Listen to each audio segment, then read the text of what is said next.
Hello मेरे प्यारे Munna and Munni. आज हम ह्यूमन एनाटॉमी एंड फिजियोलॉजी का chapter breathing and exchange of gases पढ़ने वाले हैं। स्टूडेंट्स, मेरी यूट्यूब चैनल का नाम है Rinkesh Joshi the biology Guru. Video को लाइक कर देना, चैनल को सब्सक्राइब कर देना। चलो अभी हम पढ़ते हैं breathing and exchange of gases. तो स्टूडेंट्स, हम जो खाना खाते हैं, ठीक है, उसके डाइजेशन से हमको क्या मिलने वाला है? तो डाइजेशन से हमको स्टूडेंट्स मिलेगा glucose, amino acid, fatty acids, ठीक है। और इसमें से हम क्या डिराइव करते हैं? इसमें हम एनर्जी डिराइव करते हैं कि हमारी बॉडी की वेरियस एक्टिविटीज के लिए, ठीक है। अब ये इनको ब्रेक डाउन करने के लिए हमको क्या चाहिए? ऑक्सीजन चाहिए। तो ऑक्सीजन यूज होगा बच्चा लोग, एंड कार्बन डाइऑक्साइड है वो प्रोड्यूस होगा, है ना। कार्बन डाइऑक्साइड वो हमारी बॉडी के लिए हार्मफुल है, तो वो प्रोड्यूस होगा। क्लियर? तो अब क्या करना है कि ऑक्सीजन को लेना है बच्चा लोग, एंड कार्बन डाइऑक्साइड को बॉडी में से बाहर निकालना है, ठीक है बच्चों। सो अब क्या होगा कि हमारी बॉडी क्या कर रही है कि O2 है वो कंटिन्यूअसली सेल को प्रोवाइड कर रही है, एंड जो कार्बन डाइऑक्साइड है वो कंटिन्यूअसली रिलीज हो रहा है बॉडी में से, ठीक है। तो बच्चा लोग, ये जो प्रोसेस है exchange of O2 from atmosphere with CO2 produce by the cells is called breathing, ठीक है। हम एक्सचेंज कर रहे हैं कि एटमोस्फियर में से ऑक्सीजन को अंदर ले रहे हैं, एंड बॉडी में जो कार्बन डाइऑक्साइड प्रोड्यूस हो रहा है उसको बाहर निकाल रहे हैं। प्रोसेस को हम क्या बोलेंगे? ब्रीदिंग बोलेंगे। और उसको कॉमनली हम क्या बोल रहे हैं? रेस्पिरेशन, ठीक है बच्चों। अगर हम अपना हैंड, ठीक है, चेस्ट के ऊपर रखेंगे तो हमको फील होगा कि जो चेस्ट है वो बाहर आ रही है और अंदर जा रही है, ठीक है। समझ में आया? तो वो किसकी वजह से है? वो ब्रीदिंग की वजह से है, ठीक है बच्चों।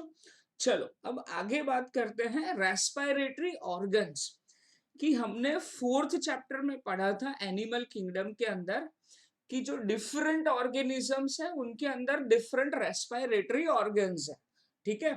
तो वो यहाँ पे लिस्ट दिया हुआ है, वो याद रखना है। जैसे कि लोअर इनवर्टिब्रेट्स हो गए, ठीक है। Lower invertebrates like sponges, Coelenterata, flatworm, ठीक है, प्लेटी हेलमिंथिस। बच्चा लोग, ये सब के अंदर जो गैसियस एक्सचेंज होगा वो कैसे हो रहा है? सिंपल डिफ्यूजन से हो रहा है, ठीक है। उनका जो बॉडी सरफेस है वही गैसियस एक्सचेंज कर रहा है, ठीक है। बॉडी के सेल्स है वो कार्बन डाइऑक्साइड को बाहर निकाल देंगे और ऑक्सीजन को अंदर ले लेंगे, ठीक है। तो बॉडी सरफेस से एक्सचेंज हो रहा है। अर्थवर्म जो है बच्चा लोग, अर्थवर्म, उसकी स्किन है वो गैसियस एक्सचेंज कर रही है, ठीक है। अर्थवर्म की स्किन से गैसियस एक्सचेंज होगा, है ना। तो इसको हम क्या बोलेंगे बच्चों? Cutaneous respiration. क्या बोलेंगे हम? Cutaneous respiration. अर्थवर्म के अंदर क्यूटेनियस रेस्पिरेशन हो रहा है। ओके बच्चों। जैसे कि इंसेक्ट की बात करें, कॉकरोच में पढ़ा था कि उनके अंदर क्या होगा? ट्यूब्स होंगे, उसको हम क्या बोलेंगे? ट्रैकियल ट्यूब बोलेंगे। और एटमॉस्फेरिक एयर जो है वो बॉडी के अंदर सप्लाई हो रहा है, ठीक है। कुछ ऑर्गेनिज्म के अंदर स्टूडेंट स्पेशलाइज वास्कुलर स्ट्रक्चर होगा, उसको हम गिल्स बोलेंगे। और गिल से जो रेस्पिरेशन हो रहा है उसको हम क्या बोलेंगे? ब्रांचियल रेस्पिरेशन, ठीक है। तो ये गिल्स के थ्रू कौन रेस्पिरेशन कर रहा है? तो ज्यादातर एक्वेटिक आर्थ्रोपोड्स है, वो गिल्स के थ्रू रेस्पिरेशन कर रहे हैं, ठीक है। And Mollusca. और कुछ ऑर्गेनिज्म ऐसे हैं बच्चों कि जिसके अंदर क्या होगा कि एक बैग लाइक स्ट्रक्चर है, वो बैग को हम क्या बोलेंगे? लंग्स बोलेंगे। स्टूडेंट्स, लंग का दूसरा नाम है पल्मो। तो वो लंग्स के थ्रू जो रेस्पिरेशन होगा उसको हम क्या बोलेंगे? पल्मोनरी रेस्पिरेशन बोलेंगे। ज्यादातर ये कौन करता है? जो टेरेस्ट्रियल ऑर्गेनिज्म है वो करते हैं, ठीक है। उनमें गैसियस एक्सचेंज किसके थ्रू होगा? लंग्स के थ्रू होगा, ठीक है। जैसे बात करें, ये सब वर्टिब्रेट्स के अंदर हो रहा है, ठीक है। कौन कौन आएगा उसके अंदर? एम्फीबियंस, उनके अंदर लंग्स है, रेप्टाइल्स, बर्ड्स, मैमल्स, है ना, ये सब के अंदर क्या है? लंग्स है। ठीक है, तो ये सब किसके थ्रू रेस्पिरेशन करेंगे? लंग्स के थ्रू रेस्पिरेशन करेंगे। तो बच्चों डिफरेंट ऑर्गेनिज्म के अंदर कैसे रेस्पिरेशन हो रहा है वो हमको याद रखना है। यहाँ पे दिया हुआ है एम्फीबियंस, एम्फीबियंस के अंदर फ्रॉग्स आएंगे, ठीक है, सैलामेंडर आएगा। तो उनके अंदर रेस्पिरेशन कैसे हो रहा है बच्चा लोग? लंग्स तो है, पल्मोनरी रेस्पिरेशन तो हो रहा है, उसके अलावा स्किन के थ्रू भी रेस्पिरेशन हो रहा है। तो ये रेस्पिरेशन को हम क्या बोलेंगे? Cutaneous respiration. ठीक है बच्चों, क्योंकि जो फ्रॉग है वो एस्टिवेशन एंड हाइबरनेशन में जाता है, तो एस्टिवेशन एंड हाइबरनेशन के दौरान उनके स्किन के थ्रू रेस्पिरेशन होगा। ठीक है बच्चों, चलो फिर आगे जाते हैं। यहाँ पे दिया हुआ है स्टूडेंट्स हमको ह्यूमन रेस्पिरेटरी सिस्टम। किसके बारे में बोला है? Human respiratory system. तो हमारे रेस्पिरेटरी ऑर्गन्स कौन कौन से हैं? तो रेस्पिरेटरी ऑर्गन है बच्चा लोग, एक हमारे पास है एक्सटर्नल नोस्ट्रिल है, ठीक है, एक्सटर्नल नोस्ट्रिल है। फिर क्या है? नेजल चैम्बर है ना। उसके बाद क्या आएगा? फेरिंग्स आएगा, ट्रेकिया आएगा बच्चा लोग, ठीक है। फिर ट्रेकिया की जहां पे शुरुआत हो रही है वहां पे लैरिंग्स है ना, उसको हमने क्या बोला है? साउंड बॉक्स बोला हुआ है। ठीक है बच्चों, फिर ट्रेकिया का डिवीजन है, उसको हम क्या बोलेंगे? ब्रोंकाई। ओके, ब्रोंकाई का डिवीजन होगा, क्या बोलेंगे? ब्रोंकियोल्स। और लास्ट में ब्रोंकियोल्स के बाद जो स्ट्रक्चर आता है उसको हम क्या बोलेंगे? एल्वियोलाई। तो बच्चा लोग मैं आपको ड्रॉ करके बताता हूं कि ये स्ट्रक्चर कैसे हो रहा है। जैसे कि स्टूडेंट्स, ये हमारा, एक मिनट, हाँ, तो स्टूडेंट्स ये हमारा नोज है,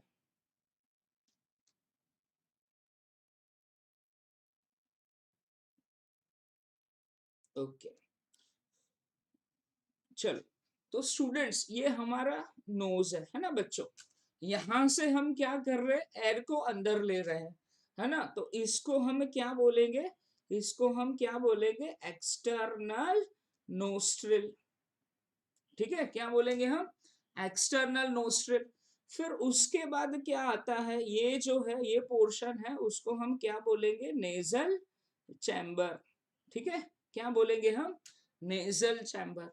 फिर बच्चा लोग यहाँ पे छेद आएगा, है ना, उसको हम बोलेंगे इंटरनल नोस्ट्रिल। क्या बोलेंगे हम? Internal nostril. ठीक है बच्चों, मेरे प्यारे मुन्ना एंड मुन्नी, समझ में आ रहा है ना? ये नोज है, एक्सटर्नल नोस्ट्रिल्स है, फिर नेजल चैम्बर, और फिर क्या आएगा? इंटरनल नोस्ट्रिल आएंगे। ठीक है, चलो अब क्या होगा बच्चा लोग? ये पीछे वाला पूरा जो एरिया है, यहां से यहां तक का जो पूरा एरिया है उसको हम फेरिंग्स बोलेंगे। ठीक है, फेरिंग्स के 3 पार्ट हो जाते हैं। ये जो है बच्चा लोग वो नोज है, नोज के पीछे ये जो फेरिंग्स है उसको हम बोलेंगे नेजल फेरिंग्स। क्या बोलेंगे बच्चा लोग? Nasal pharynx. ठीक है, या फिर नेजो फेरिंग्स। ये माउथ है बच्चों, ये क्या है? माउथ है। तो माउथ के पीछे जो फेरिंग्स आएगा उसको हम बोलेंगे ओरोफेरिंग्स। ठीक है, और यहाँ पे हमको एक लटकता ऐसा हैंग पार्ट भी दिख रहा है ना, उसको बोलते हैं उव्यूला। और फिर यहाँ पे स्टूडेंट्स आगे क्या होगा? ये जो है वो क्या है? ट्रैकिया है। क्या है बच्चों? ट्रैकिया है। ठीक है, और पीछे क्या दिया हुआ है? ईसोफेगस। पीछे क्या है? ईसोफेगस। ठीक है, तो बच्चा लोग यहाँ पे क्या है? लैरिंग्स है। यहाँ पे क्या है? लैरिंग्स। ठीक है, जिसको हम क्या बोलेंगे? साउंड बॉक्स बोलेंगे। ये क्या है बच्चा लोग? लैरिंग्स। उसको हम क्या बोलेंगे? साउंड बॉक्स बोलेंगे। ठीक है, तो लैरिंग्स जहां पे प्रेजेंट है वो वाले फेरिंग्स को हम क्या बोलेंगे? Laryngeal pharynx. क्या बोलेंगे बच्चों हम? Laryngeal pharynx. ओके, चलो। तो तो बच्चों अब यहाँ पे क्या हुआ कि ये जो ये जो फेरिंग्स है, फेरिंग्स वो कॉमन पाथवे है। देखो यहां से एयर जा रही है, ठीक है, ऐसे यहाँ पे एयर आ रही है और यहां से क्या अंदर आ रहा है, खाना आ रहा है, ठीक है। सो ये जो इतना फेरिंग्स हो गया बच्चा लोग, वो कॉमन पाथवे है, क्योंकि यहाँ से खाना भी जा रहा है और यहाँ से एयर भी जा रही है ना। तो फेरिंग्स क्या हो गया, फेरिंग्स क्या हो गया बच्चों, कॉमन पैसेज हो गया।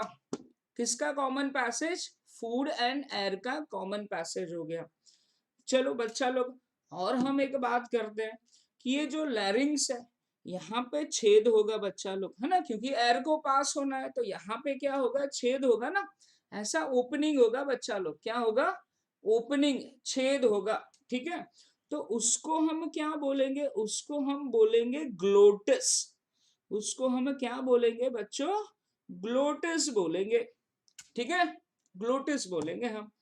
और ये जो ग्लोटिस है, उसको प्रोटेक्ट करने के लिए खाना जो है बच्चा लोग, खाना जो है वो ट्रैकिया के अंदर ना चला जाए, खाना जो है वो ट्रैकिया के अंदर ना चला जाए, उसके लिए, उसको प्रोटेक्ट करने के लिए कौन है, एपिग्लोटिस है बच्चों।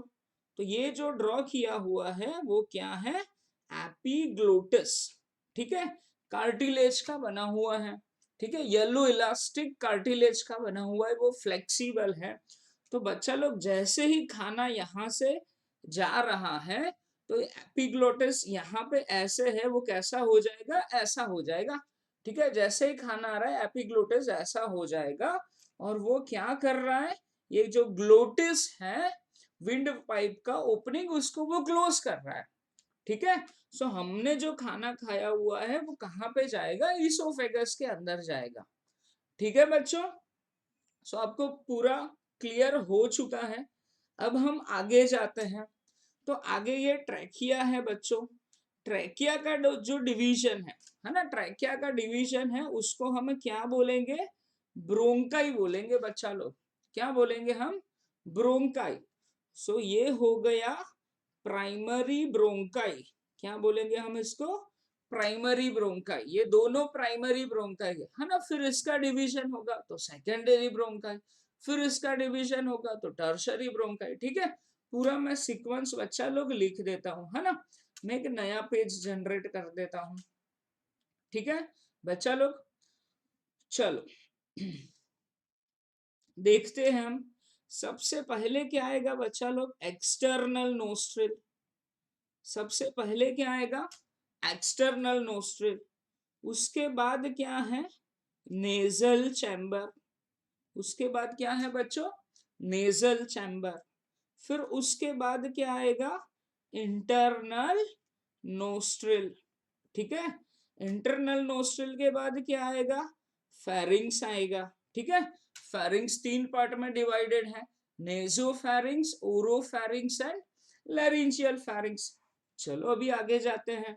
फेरिंग्स के बाद क्या आएगा स्टूडेंट्स, क्या आएगा बच्चों, क्या आएगा, चलो क्या आएगा, लैरिंग्स आएगा, है ना, उसको हमने साउंड बॉक्स बोला हुआ है।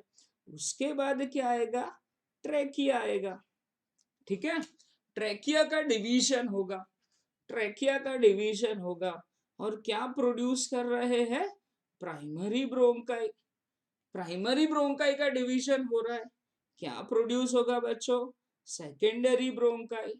सेकेंडरी ब्रोंकाई का डिवीजन हो रहा है, क्या प्रोड्यूस होगा बच्चों, टर्शरी ब्रोंकाई, ठीक है, टर्सरी ब्रोंकाई। अब ब्रोंकाई का डिवीजन होगा तो उसके बाद क्या प्रोड्यूस होगा बच्चों, ब्रोंक्यूल्स, ठीक है। तो बहुत सारे ब्रोंक्यूल्स प्रोड्यूस होंगे, है ना। तो उसको हम क्या बोलेंगे, टोटल पल्मोनरी ब्रोंक्यूल्स। क्या बोलेंगे बच्चा लोग, क्या बोलेंगे हम, total pulmonary bronchioles. Total pulmonary bronchiole का डिवीजन होगा, है ना। तो अभी लास्ट वाले जो है उसको हम क्या बोलेंगे, टर्मिनल ब्रोंक्यूल्स, ठीक है, क्या बोलेंगे हम, टर्मिनल ब्रोंक्यूल्स। उसके बाद जो है उसको हम बोलेंगे रेस्पिरेटरी ब्रोंक्यूल्स।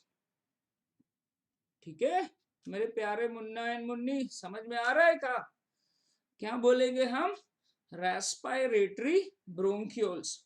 और रेस्पिरेटरी ब्रोंक्यूल्स के बाद आएगा एल्वियोलर एल्वियोलर डक्ट आएगा। क्या आएगा बच्चा लोग? एल्वियोलर डक्ट, फिर एट्रियम, फिर एल्वियोलर सैक, एंड लास्ट में आएगा एल्वियोलाई। ठीक है बच्चों, तो ये मैंने पूरा सीक्वेंस लिख लिया। कहां से? एक्सटर्नल नोस्ट्रिल से लेके लास्ट एल्वियोलाई तक। ठीक है बच्चों, अब हमको कुछ पॉइंट्स याद रखने हैं।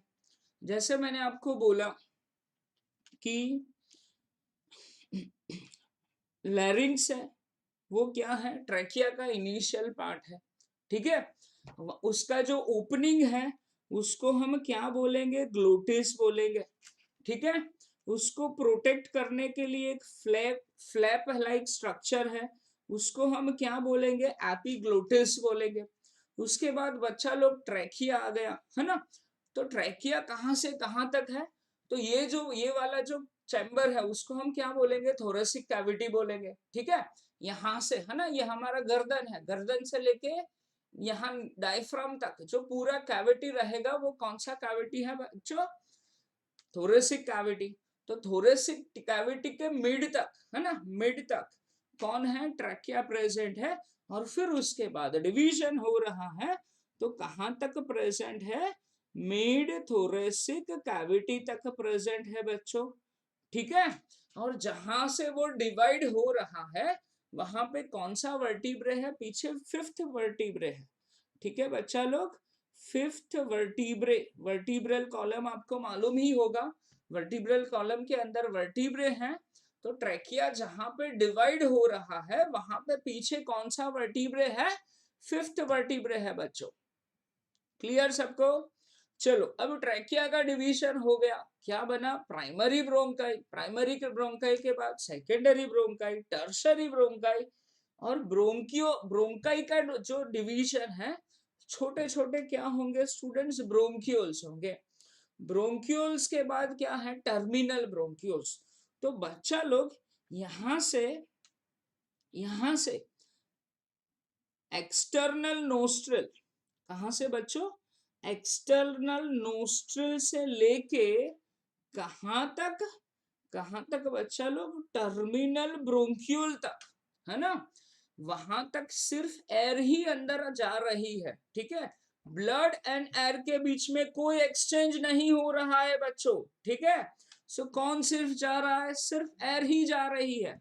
ओके, तो इसको हम क्या बोलेंगे? Conducting pathway. क्या बोलेंगे बच्चा लोग?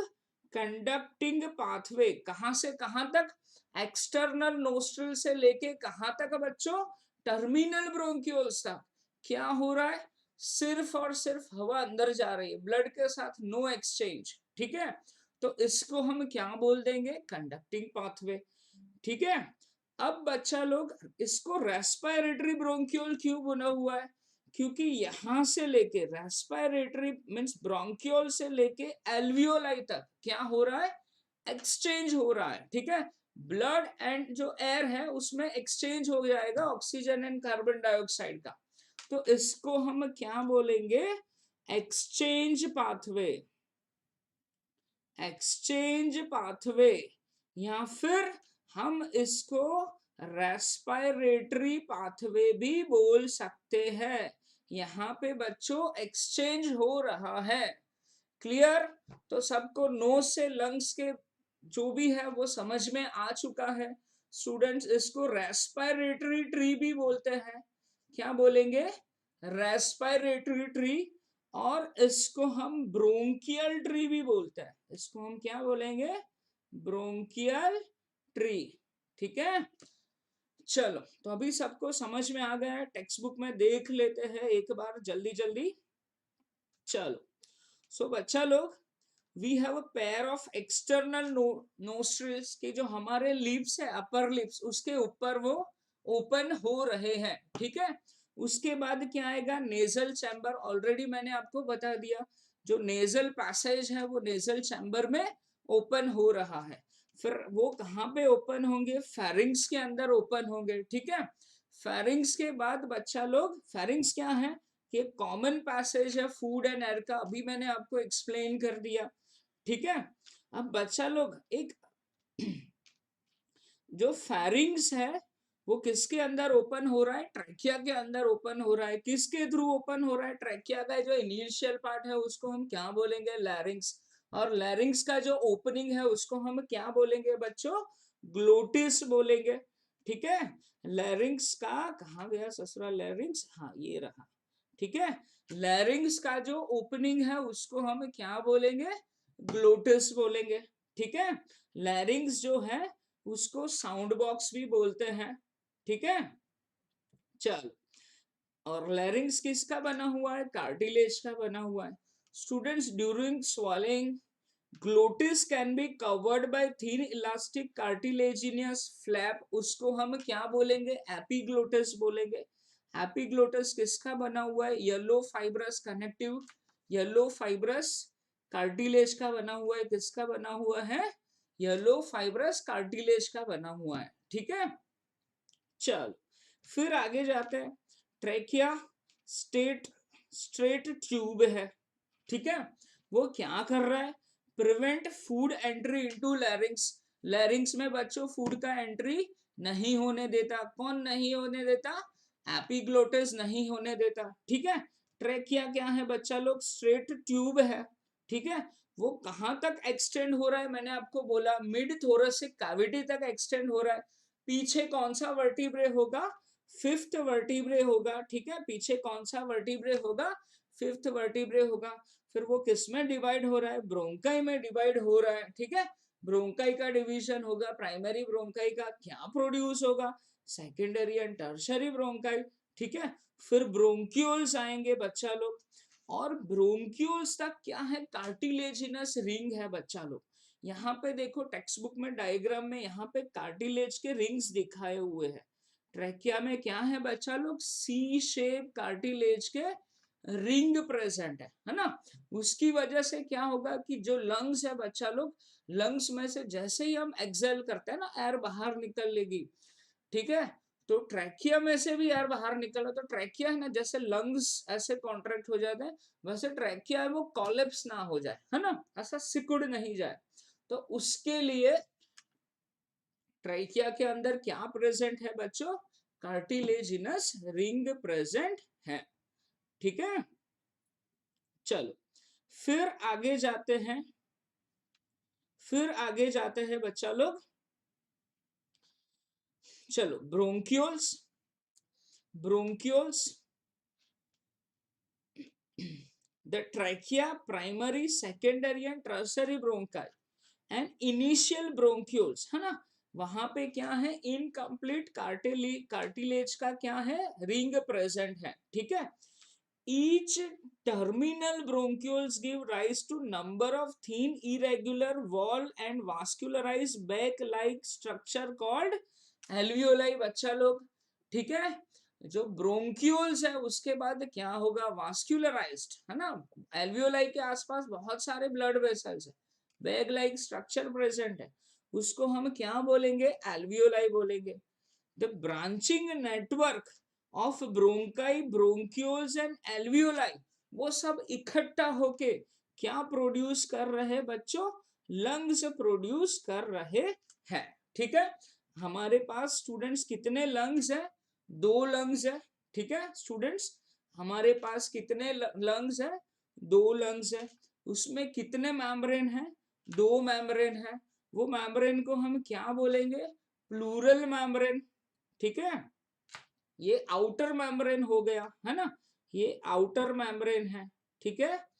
फिर ये क्या है बच्चा लोग, इनर मेम्ब्रेन, इनर मेम्ब्रेन, ठीक है। आउटर जो लेयर है उसको पैराइटल बोलेंगे, आउटर पैराइटल लेयर है। और इनर जो लेयर है उसको हम बोलेंगे विसरल लेयर, ठीक है। इसके बीच में, इसके बीच में बच्चा लोग स्पेस है, है ना, उसके अंदर फ्लूइड भरा हुआ है, तो वो फ्लूइड को हम बोलेंगे प्लूरल फ्लूइड। जब लंग्स है ना बच्चा लोग कॉन्ट्रैक्ट एंड रिलैक्स होंगे, तो जब कॉन्ट्रैक्ट एंड रिलैक्स हो रहे हैं तो फ्रिक्शन नहीं होना चाहिए, ठीक है, फ्रिक्शन कम होना चाहिए, तो उसकी वजह से वहां पे एक क्या प्रेजेंट है, फ्लूइड प्रेजेंट है, तो वो फ्लूइड को हम क्या बोलेंगे, प्लूरल फ्लूइड बोलने वाले हैं, ठीक है बच्चों। चलो, अब ये जो लंग्स हैं, तो लंग्स में स्टूडेंट्स ये वाला जो लंग है, ये वाला जो लंग है उसको हम क्या बोलेंगे, लेफ्ट लंग बोलेंगे, और इसको हम क्या बोलेंगे, राइट लंग, ठीक है, ये लेफ्ट हो गया, और ये कौन सा लंग है, राइट लंग है, ठीक है, राइट लंग हो गया। लेफ्ट लंग है स्टूडेंट्स, उसके अंदर एक ही फिशर प्रेजेंट है, यहाँ पे एक स्टूडेंट फिशर होगा, ठीक है, उसको हम क्या बोलेंगे, ऑब्लिक फिशर, क्या बोलेंगे बच्चा लोग, ऑब्लिक फिशर, ठीक है, फिशर यानी खांचा, खोपचा, ठीक है। अब स्टूडेंट्स ये जो राइट लंग है उसके अंदर दो फिशर है, यहाँ पे एक फिशर प्रेजेंट है ना, उसको हम क्या बोलेंगे, हॉरिजॉन्टल फिशर, क्या बोलेंगे बच्चों, हॉरिजॉन्टल फिशर, और यहाँ पे ऐसा एक फिशर प्रेजेंट है, उसको हम बोलेंगे ऑब्लिक फिशर, क्लियर। तो फिशर की वजह से लंग्स के कितने लोब बन जाएंगे, ये सुपीरियर लोब है, ये मिडल लोब है, एंड ये इंफीरियर लोब है, ठीक है, यहाँ पे सिर्फ सुपीरियर लोब है एंड इंफीरियर लोब है, लेफ्ट लंग के अंदर सिर्फ और सिर्फ दो ही लोब है। लेफ्ट लंग है बच्चा लोग, उसके अंदर एक नोच है, खांचा प्रेजेंट है, खोपचा प्रेजेंट है, देखो ये वाला है ना, तो उस वो क्यों प्रेजेंट है, क्योंकि लेफ्ट साइड हमारा क्या प्रेजेंट है बच्चा लोग, हार्ट, ठीक है, वहां पे हार्ट प्रेजेंट है, उसकी वजह से वहां पे क्या प्रेजेंट है, एक कार्डियक नोच प्रेजेंट है ना, इसको हमने क्या बोला है, कार्डियक, कार्डियक नोच, क्या बोला है बच्चों हमने, कार्डियक नोच बोला हुआ है, क्लियर। सो सबको समझ में आ चुका है लंग्स के बारे में, ठीक है। चलो, सो लंग्स बच्चा लोग डबल लेयर है, मैंने आपको बोला, उसको हम क्या बोलेंगे, प्लूरा बोलेंगे, उसके अंदर फ्लूइड होगा, उसको हम प्लूरल फ्लूइड बोलेंगे, ठीक है, उसकी वजह से फ्रिक्शन कम होगा, ठीक है, जो उसमें आउटर प्लूरा है वो हमारे जो थोरेसिक कैविटी की वॉल है बच्चा लोग, ठीक है, थोरेसिक कैविटी के जो लाइनिंग है उसके साथ कांटेक्ट में है, ठीक है। द यहां से बच्चा लोग वो कंडक्टिंग पाथवे का बोला हुआ है, the part starting with the external nostril up to terminal bronchiole, ठीक है, उसको हम क्या बोलेंगे, कंडक्टिंग पार्ट बोलेंगे, क्योंकि वहां पे ससुरा कोई एक्सचेंज नहीं हो रहा है, ठीक है, और एल्वियोलाई है ना, और उसके जो डक्ट है वहां पे उसको हम क्या बोलेंगे, रेस्पिरेटरी और एक्सचेंज एरिया बोलेंगे, क्योंकि वहां पे एक्सचेंज शुरू हो जाता है, ठीक है। कंडक्टिंग पाथवे क्या है, तो conducting part transport the atmospheric air to alveoli, है ना, वो सिर्फ ट्रांसपोर्ट कर रहा है, कोई एक्सचेंज नहीं कर रहा है, ठीक है। उसका दूसरा फंक्शन क्या, एक फंक्शन कौन सा हो गया कंडक्टिंग पाथवे का, कि वो ट्रांसपोर्ट कर रहा है, ठीक है, दूसरा फंक्शन क्या हो गया, कि कंडक्टिंग पाथवे बच्चा लोग हमको प्रोटेक्ट भी कर रहा है, हमारे जो अंदर जो भी फॉरेन पार्टिकल्स, डस्ट वगैरह जो कुछ भी जाएंगे उसको वो बाहर निकाल रहा है, ठीक है, वो एयर जो है उसको ह्यूमिडिफाई कर रहा है, अगर उसमें माइक्रो ऑर्गेनिज्म है ससुरे साले मर जाएंगे, ठीक है, एंड वो जो एयर है उसका टेम्परेचर भी इंक्रीज कर रहा है, क्लियर। और जो एक्सचेंज पार्ट है, एक्सचेंज पार्ट, वहां पे क्या होगा, डिफ्यूजन होगा, है ना, O2N कार्बन डाइऑक्साइड का क्या होने वाला है बच्चों, डिफ्यूजन होने वाला है, ठीक है। चलो, सो स्टूडेंट्स यहाँ पे हमको लंग्स के बारे में बोला है, ऑलरेडी हमने डिस्कस कर लिया, एक बार देख लेते हैं कि टेक्स्ट बुक में कौन से पॉइंट दिए हुए थियरी में, कि लंग्स है वो कहाँ पे सिचुएटेड है, थोरेसिक चैम्बर में, ठीक है बच्चा लोग, वो एक एयर टाइट चैम्बर है ना, एयर टाइट चैम्बर है।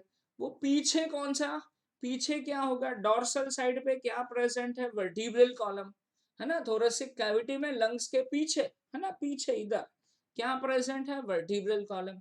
यहाँ पे ये आगे यहाँ से लेके यहाँ तक एक बोन प्रेजेंट है, उसको हम क्या बोलेंगे, स्टर्नम बोलेंगे। एक मिनट बच्चों, भाग गए। हाँ, वेंट्रली क्या प्रेजेंट है बच्चा लोग, स्टर्नम प्रेजेंट है। क्या प्रेजेंट है, स्टर्नम। साइड पे, यहाँ पे साइड पे क्या प्रेजेंट है, रिब्स प्रेजेंट है, ठीक है। और नीचे, सबसे नीचे क्या होगा, ऐसा डोम शेप का क्या प्रेजेंट है, डोम शेप का डायफ्राम प्रेजेंट है, ठीक है। क्लियर बच्चा लोग। अगर थोरेसिक कैविटी, थोरेसिक कैविटी है, उसके अंदर अगर कोई भी चेंज आ रहा है ना, थोरेसिक कैविटी के वॉल्यूम में अगर कोई भी चेंज आ रहा है तो लंग्स के अंदर भी चेंज आएगा। थोरेसिक कैविटी अगर अपना साइज इंक्रीज कर रहा है तो अंदर से जो लंग्स है वो भी अपना साइज इंक्रीज करेंगे, ठीक है। चलो, फिर इसका जो अरेंजमेंट है ना, वो किसके, ब्रीदिंग के लिए क्या है, एसेंशियल है। थोरेसिक कैविटी इंक्रीज होगा, लंग्स इंक्रीज होंगे, थोरेसिक कैविटी डिक्रीज होगा, लंग्स वो डिक्रीज हो जाएंगे, ठीक है। ओके, हमारे अंदर ऐसी कैपेसिटी नहीं है कि डायरेक्टली हम लंग्स को बोल दे, चलो जैसे मैं इधर हाथ ऊपर कर रहा हूँ वैसे मैं लंग्स को बोल दूं कि चल लंग्स कॉन्ट्रैक्ट हो जा, रिलैक्स हो जा। वैसा हमारा कोई डायरेक्टली कैपेसिटी नहीं है कि हम पल्मोनरी वॉल्यूम को इंक्रीज एंड डिक्रीज कर सके, ठीक है बच्चा लोग।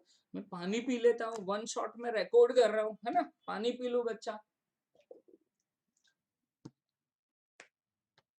चल, फिर आगे जाते हैं। Respiration involves the following steps. Respiration में कौन से स्टेप आएंगे, तो स्टूडेंट्स रेस्पिरेशन में कौन से स्टेप आएंगे, चल तो वो डिस्कस करते हैं। स्टूडेंट्स, ये एल्वियोलाई है, क्या है ये, एल्वियोलाई। एल्वियोलाई के बाजू में से क्या पास हो रहा है, कैपिलरीज, ब्लड का, बहुत सारी ब्लड कैपिलरीज होगी, ठीक है, पूरा नेटवर्क होगा। चलो, तो फर्स्ट स्टेप क्या आया स्टूडेंट्स, कि ब्रीदिंग और पल्मोनरी वेंटिलेशन। क्या हो रहा है कि एटमॉस्फेरिक एयर हम अंदर ले रहे हैं एंड जो कार्बन डाइऑक्साइड वाली जो एयर है उसको हम बाहर निकाल रहे हैं, ठीक है। तो एटमॉस्फेरिक यानी जो जो एयर है, एटमॉस्फेरिक एयर कि जिसके अंदर ऑक्सीजन आ रहा है वो हम अंदर ले रहे हैं एंड जो कार्बन डाइऑक्साइड वाला एयर है उसको हम बाहर निकाल रहे हैं। तो ये फर्स्ट हो गया। अब क्या होगा स्टूडेंट, सेकंड पॉइंट क्या आएगा, diffusion of gases across alveolar membrane. यानी हम क्या करेंगे कि गैस को डिफ्यूज करेंगे, यानी क्या हो रहा है कि यहाँ से ऑक्सीजन अंदर आ रहा है और यहाँ से कौन बाहर जाएगा, कार्बन डाइऑक्साइड, है ना। स्टूडेंट्स, हम क्या करेंगे, डिफ्यूजन होगा, गैसियस एक्सचेंज होगा, ठीक है। ऑक्सीजन ऑक्सीजन एल्वियोलाई में से ब्लड में चला जाएगा और ब्लड में से कार्बन डाइऑक्साइड एल्वियोलाई में, तो डिफ्यूजन हो गया, है ना। अब क्या होगा कि यहाँ से जो ब्लड है वो ट्रांसपोर्ट होगा, ट्रांसपोर्ट होगा, कहाँ पे ट्रांसपोर्ट होगा, टिश्यू में। कहाँ पे ट्रांसपोर्ट होगा बच्चा लोग, टिश्यू तक जाने वाला है। तो थर्ड क्या हो गया, diffusion of O2, sorry third क्या हो गया, transport of gases by the blood. Clear मेरे प्यारे मुन्ना एंड मुन्नी, समझ में आ रहा है। चलो आगे जाते हैं। Diffusion of oxygen and CO2 between blood and tissue. चलो टिश्यू तक तो ये पहुंच गया है, कहाँ पे पहुंच गया, टिश्यू तक पहुंच गया, है ना। और टिश्यू में क्या है बच्चा लोग, सेल है। तो फोर्थ पॉइंट क्या आएगा कि टिश्यू में ये ऑक्सीजन अंदर चला जाएगा और टिश्यू में क्या प्रोड्यूस होने वाला है, कार्बन डाइऑक्साइड प्रोड्यूस होने वाला है। तो क्या होगा, गैसियस एक्सचेंज होने वाला है, ठीक है बच्चा लोग। चलो, अब क्या होगा कि ये जो सेल है वो ऑक्सीजन को यूज करेगा, क्या करेगा, ऑक्सीजन को यूज करेगा एंड कार्बन डाइऑक्साइड को रिलीज करेगा। ये तो ये फिफ्थ पॉइंट हो गया। क्लियर। सो फर्स्ट क्या हो गया, हमने क्या किया कि एयर अंदर ली, एयर बाहर निकाली, सेकंड क्या हो गया, डिफ्यूजन हो गया। कार्बन डाइऑक्साइड है वो एल्वियोलाई में से ब्लड में चला गया, ब्लड में से कार्बन डाइऑक्साइड बाहर निकल गया। चलो अब क्या होगा कि जो ऑक्सीजनेटेड एयर है, उस ऑक्सीजनेटेड जो ब्लड है उसको हम ट्रांसपोर्ट कर रहे हैं। कहां तक ट्रांसपोर्ट कर रहे हैं बच्चों, टिश्यू तक। चलो अब फोर्थ पॉइंट क्या आ गया कि डिफ्यूजन होगा। किसका डिफ्यूजन होगा, कार्बन डाइऑक्साइड और ऑक्सीजन का। ब्लड में से ऑक्सीजन जाएगा टिश्यू में, सेल के अंदर, सेल में से कार्बन डाइऑक्साइड जाएगा ब्लड के अंदर। ठीक है, तो वो डिफ्यूजन हो गया। और फिर क्या होगा कि जो ऑक्सीजन अभी सेल के अंदर गया है वो ऑक्सीजन बच्चों, प्यारे बच्चों, प्यारे मुन्ना एंड मुन्नी, हम यूज करने वाले हैं। उसमें से एनर्जी प्रोड्यूस होगा और कार्बन डाइऑक्साइड प्रोड्यूस होगा, उसको हम बाहर निकाल देंगे। चलो नेक्स्ट, नेक्स्ट पॉइंट है मैकेनिज्म ऑफ ब्रीदिंग। प्यारे मुन्ना एंड मुन्नी, नेक्स्ट क्या है, मैकेनिज्म ऑफ ब्रीदिंग। ठीक है, मैकेनिज्म ऑफ ब्रीदिंग। इसको मैं पहले आपको एक्सप्लेन कर देता हूं, एक नया पेज ले लेता हूं, एक्सप्लेन कर देता हूं, फिर आगे हम जाएंगे। चल तो बच्चा लोग क्या हो रहा है, पहले तो हमको, पहले मैं कॉन्सेप्ट क्लियर कर देता हूं आपका, फिर हम टेक्स्ट बुक पे जाएंगे। ठीक है, सो बच्चा लोग पहले आपको मालूम होना चाहिए कि कौन कौन से मसल्स, कौन कौन से मसल्स यूज होंगे। ठीक है, इनहेलेशन एंड एक्सहेलेशन में। तो एक तो मसल आ जाएगा डायफ्राम का। कौन सा आएगा, डायफ्राम का। ठीक है, तो डायफ्राम कॉन्ट्रैक्ट होता है, रिलैक्स होता है। ठीक है, तो डायफ्राम के मसल्स आएंगे। दूसरे बच्चा लोग, हमारी जो रिब्स है, रिब्स है, ठीक है, वो रिब्स के आसपास, सपोज ये बीच वाला बोन हो गया स्टर्नम, है ना, ये स्टर्नम हो गया। स्टर्नम के साथ कौन जुड़ा हुआ है, रिब्स जुड़े हुए हैं। ठीक है, रिब्स के आसपास मसल्स आएंगे। ठीक है, वो मसल्स को हम बोलेंगे इंटरकोस्टल मसल्स। क्या बोलेंगे, इंटरकोस्टल मसल्स। ठीक है, और तीसरे मसल्स है एब्डोमिनल मसल्स। कौन से मसल्स बच्चों, एब्डोमिनल मसल्स। डायफ्राम हो गया, intercostal muscles and abdominal muscles, ये मसल्स यूज हो रहे हैं। ठीक है, इनहेलेशन एंड एक्सहेलेशन के लिए। क्लियर बच्चों। अब इनहेलेशन में क्या होगा, चलो इनहेलेशन देख लेते हैं। एक मिनट, बीच में लिख दिया, इसको थोड़ा ऊपर भेज देते हैं। चलो हाँ, तो इनहेलेशन में क्या होगा, ओके चलो इनहेलेशन बच्चों, तो इनहेलेशन में क्या होगा कि इनहेलेशन में बच्चा लोग, जो डायफ्राम है, डायफ्राम वो कॉन्ट्रैक्ट हो रहा है। डायफ्राम ऐसा है, ठीक है, डायफ्राम कौन से शेप का है, डोम शेप का, वो कॉन्ट्रैक्ट हो रहा है ना। डायफ्राम, डायफ्राम के जो मसल्स है स्टूडेंट्स, वो कॉन्ट्रैक्ट होंगे।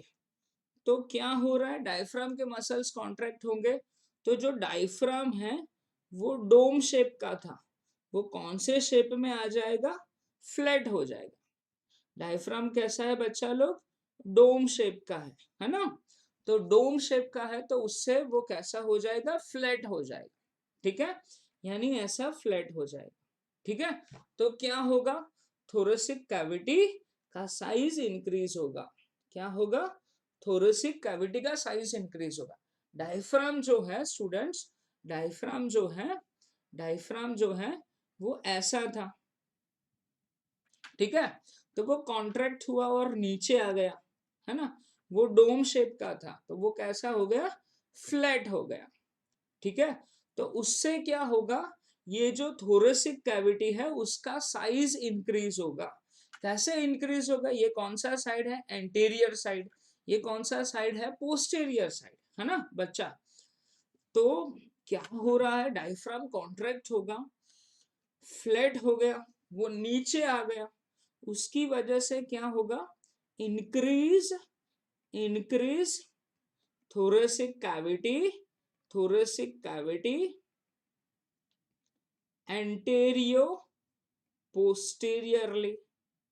क्या हो रहा है, थोरेसिक कैविटी को वो एंटीरियर एंड पोस्टीरियर साइड पे इंक्रीज कर रहा है।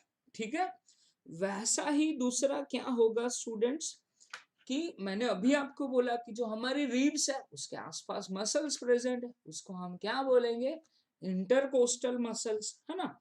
और वो भी दो टाइप के हैं, external intercostal muscles and internal intercostal muscles, है ना। तो उसमें कौन से मसल्स, एक्सटर्नल इंटरकोस्टल मसल्स। ठीक है बच्चा लोग, ये जो मसल्स है वो क्या होंगे, कॉन्ट्रैक्ट होंगे। ये मसल्स है वो क्या होंगे, कॉन्ट्रैक्ट होंगे। तो उसकी वजह से क्या होगा कि ये जो हमारा रिब केज है ना, रिब केज, रिब्स वो बाहर की ओर आ रही है। ठीक है, आउटवर्ड आ रहे हैं और थोड़े बहुत अपर साइड पे जा रहे है ना। तो हमारे जो रिब्स है बच्चा लोग, वो आउटवर्ड एंड अपवर्ड आ रहे हैं। जो रिब्स है वो कैसे आ रहे हैं, आउटवर्ड एंड अपवर्ड आ रहे हैं। ठीक है, तो उसकी वजह से भी थोरेसिक कैविटी का साइज इंक्रीज होगा, लेकिन एंटीरियर पोस्टीरियर इंक्रीज नहीं होगा।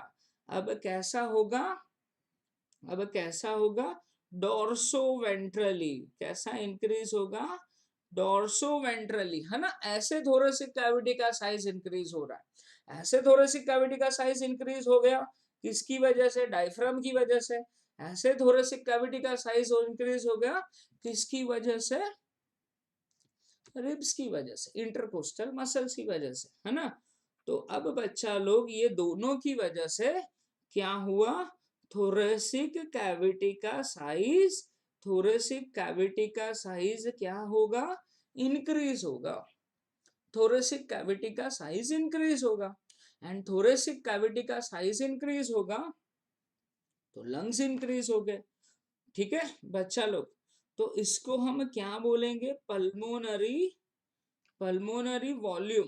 क्या बोला है, पल्मोनरी वॉल्यूम, पल्मोनरी वॉल्यूम क्या होगा, इंक्रीज होगा, है ना।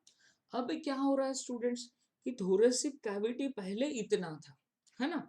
अब क्या हो गया, जो लंग्स है वो इतने हो गए, है ना। अब क्या होगा, इसके अंदर एयर जो था वो तो उतना ही है। ठीक है, तो क्या हो गया कि अंदर जो प्रेशर है, पल्मोनरी प्रेशर है वो कम हो गया, है ना। क्या कम हुआ, पल्मोनरी, पल्मोनरी प्रेशर जो है बच्चा लोग कम हो गया। ठीक है, पल्मोनरी प्रेशर कम हुआ, और वो कितना कम हुआ, एटमॉस्फेरिक जो एयर है, एटमॉस्फेरिक एयर उससे कम हो गया, है ना। तो फिर क्या होगा कि इक्वल करने के लिए हम अपने आप क्या कर रहे हैं, इनहेल कर रहे हैं। इनहेल बच्चा लोग अपने आप हो रहा है, हम नहीं कर रहे हैं। ठीक है, अपने आप हो रहा है। तो पल्मोनरी प्रेशर डिक्रीज हो गया, तो टू इक्वलाइज प्रेशर हम क्या कर रहे हैं, इनहेल कर रहे हैं। ठीक है, ऐसे इनहेलेशन हो रहा है। क्लियर बच्चा लोग, चलो अब एक्सेलेशन की बात करें, तो एक्सेलेशन में इससे उल्टा होगा स्टूडेंट्स। ठीक है, इससे उल्टा होगा। चलो, तो डायफ्राम जो है बच्चों, डायफ्राम,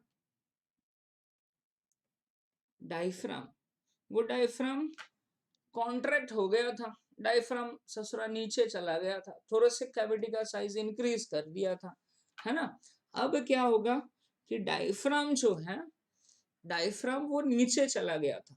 ठीक है बच्चों, डायफ्राम कैसा हुआ था, नीचे चला गया था। ठीक है, डायफ्राम नीचे चला गया था। तो अब क्या होगा कि डायफ्राम जो है वो रिलैक्स हो जाएगा। डायफ्राम रिलैक्स हो गया तो जो ऐसा फ्लैट हो चुका था वो अभी वापस कैसा हो जाएगा, डोम शेप का हो जाएगा, है ना। कैसा होगा, फ्लैट में से वापस कौन से शेप का हो जाएगा, डोम शेप का हो जाएगा, है ना। ओके, और जो एक्सटर्नल इंटरकोस्टल मसल्स थे जो कॉन्ट्रैक्ट हुए थे, रिब्स को बाहर लेके आए थे, है ना। तो वो जो इंटरकोस्टल मसल्स है, इंटरकोस्टल मसल्स, कौन से, एक्सटर्नल इंटरकोस्टल मसल्स, वो रिलैक्स हो जाएंगे। वो कैसे होंगे बच्चा लोग, रिलैक्स हो जाएंगे।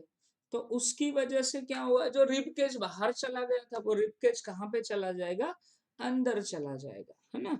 रिब केज, जो रिब केज था, रिब्स थी, वो कहाँ पे चले जाएंगे, इनवर्ड चले जाएंगे, है ना, अंदर चले जाएंगे। तो इसकी वजह से क्या होगा, थोरेसिक कैविटी, थोरेसिक कैविटी बच्चों वो डिक्रीज हो जाएगी। थोरेसिक कैविटी कैसी हो जाएगी, डिक्रीज हो जाएगी, है ना। तो अब क्या हुआ, पहले थोरेसिक कैविटी इतना था, अब थोरेसिक कैविटी क्या हो गया, डिक्रीज हो गया बच्चों। थोरेसिक कैविटी डिक्रीज हो गया, तो अब क्या होगा कि प्रेशर बढ़ जाएगा अंदर। पहले इतना इतना जो साइज है वो कम हो गया लंग्स का, है ना। तो यहाँ पे क्या बढ़ जाएगा, प्रेशर बढ़ जाएगा। पहले साइज इतना था लंग्स का, अब इतना हो गया, छोटू सा हो गया, है ना। तो अंदर प्रेशर बढ़ गया एयर का, है ना। और एटमोस्फियर का जो प्रेशर होगा, एटमोस्फियर का प्रेशर वो कैसा होगा बच्चा लोग, वो कम होगा। अंदर जो प्रेशर बढ़ा ना, उससे एटमॉस्फेयर का प्रेशर कम होगा। तो इक्वल करने के लिए हम क्या कर देंगे, एक्सेल कर देंगे, है ना। तो यहाँ पे क्या हो जाएगा, एक्सेलेशन हो जाएगा बच्चा लोग, क्या होगा, एक्सेलेशन होगा, है ना, हम बाहर निकाल देंगे। तो बच्चा लोग ये ब्रीदिंग मैकेनिज्म है, इनहेलेशन एक्सेलेशन कैसे हो रहा है, उसका मैंने आपको पूरा कॉन्सेप्ट पढ़ा दिया। क्या पढ़ा दिया बच्चों, पूरा कॉन्सेप्ट पढ़ा दिया, ठीक है। अब देख लेते हैं हम कि टेक्स्ट बुक में क्या दिया हुआ है ना। टेक्स्ट बुक में क्या दिया हुआ है बच्चा लोग, कि जो ब्रीदिंग है उसमें क्या होगा, इंस्पिरेशन एंड एक्सपिरेशन होगा, ठीक है।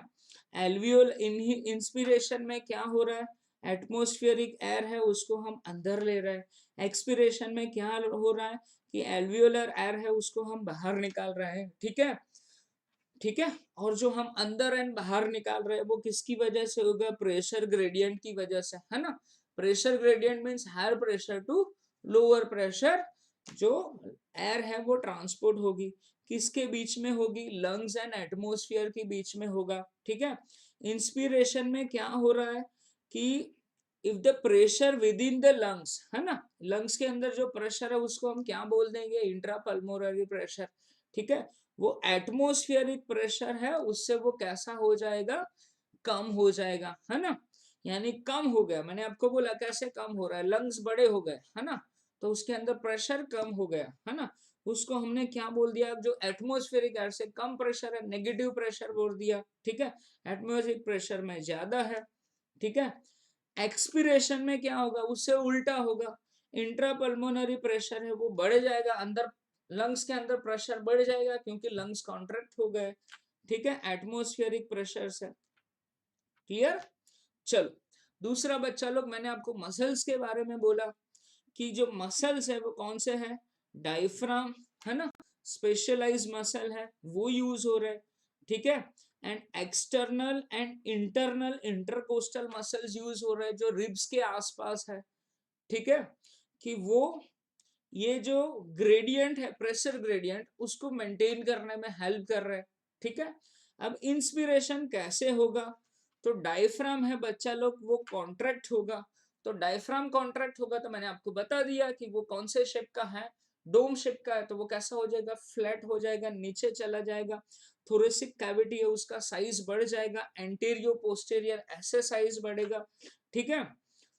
एंड कॉन्ट्रैक्शन होगा, कॉन्ट्रैक्शन होगा किसका, एक्सटर्नल इंटरकोस्टल मसल्स का, वो रिब्स को क्या कर रहे हैं, बाहर की ओर लेकर आ रहे हैं, है ना।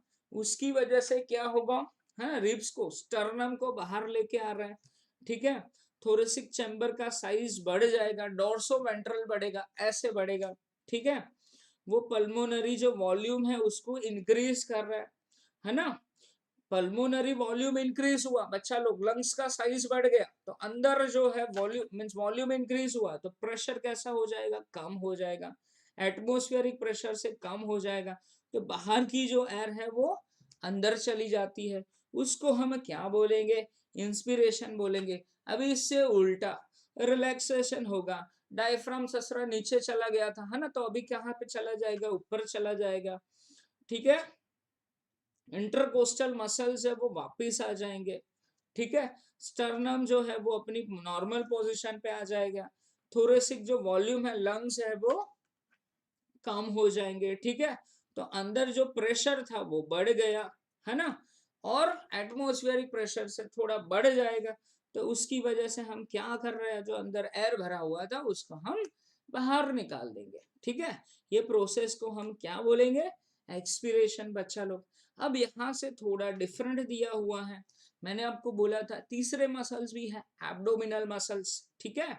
तो अब क्या हो रहा है कि हम जो इनहेलेशन एंड एक्सहेलेशन है उसको हम बढ़ा सकते हैं, एडिशनल मसल्स यूज करेंगे। एडिशनल मसल्स बच्चा लोग कौन से यूज करेंगे? याद रखना, कौन से मसल्स? Abdominal muscles. कौन से मसल्स? एब्डोमिनल मसल्स, बच्चा लोग, है ना। जब हम बाबा रामदेव बन जाएंगे, है ना, योगा करने लगेंगे, ऐसा जब कर रहे हैं तो हम क्या कर रहे हैं? एक्सटर्नल एडिशनल मसल्स यूज कर रहे हैं, sorry not external, additional muscles use कर रहे हैं। कौन से मसल्स? एब्डोमिनल मसल्स, ठीक है, याद रखना बच्चों। चलो, अब बच्चा लोग जब हम नॉर्मल ब्रीदिंग कर रहे हैं, है ना, तो क्या होगा? 12 to 16 टाइम्स होगा। 1 मिनट के अंदर कितना होगा? 12 to 16 टाइम, ठीक है। The volume of air involved in the volume of air involved in breathing movements can be estimated by using a spirometer which helps in clinical assessment of pulmonary functions, ठीक है बच्चा लोग। हम 1 minute में कितनी बार inhale and exhalation करते हैं? जब नॉर्मली ऐसे बैठे हुए है ना, लेटे हुए, ऐसे सुट्टा मार के लेटे हुए, समझ में आ रहा है बच्चों? तो कितनी बार होगा? 12 to 16 टाइम होगा, ठीक है। और जो मशीन यूज हो रहा है ना, हमारे लंग्स ठीक से काम कर रहे हैं कि नहीं कर रहा है, ठीक है। जो पूरा हमारे लंग्स का मूवमेंट है वो मेजर करने के लिए क्या यूज होगा? मीटर यूज होगा। क्या बोलेंगे उसको? हम रेस्पिरेटरी मीटर बोलेंगे, ठीक है। चलो नेक्स्ट बच्चा लोग, हम क्या पढ़ने वाले हैं? रेस्पिरेटरी वॉल्यूम्स एंड कैपेसिटीज पढ़ने वाले हैं, है ना। मैं पानी पी लेता हूँ बच्चों।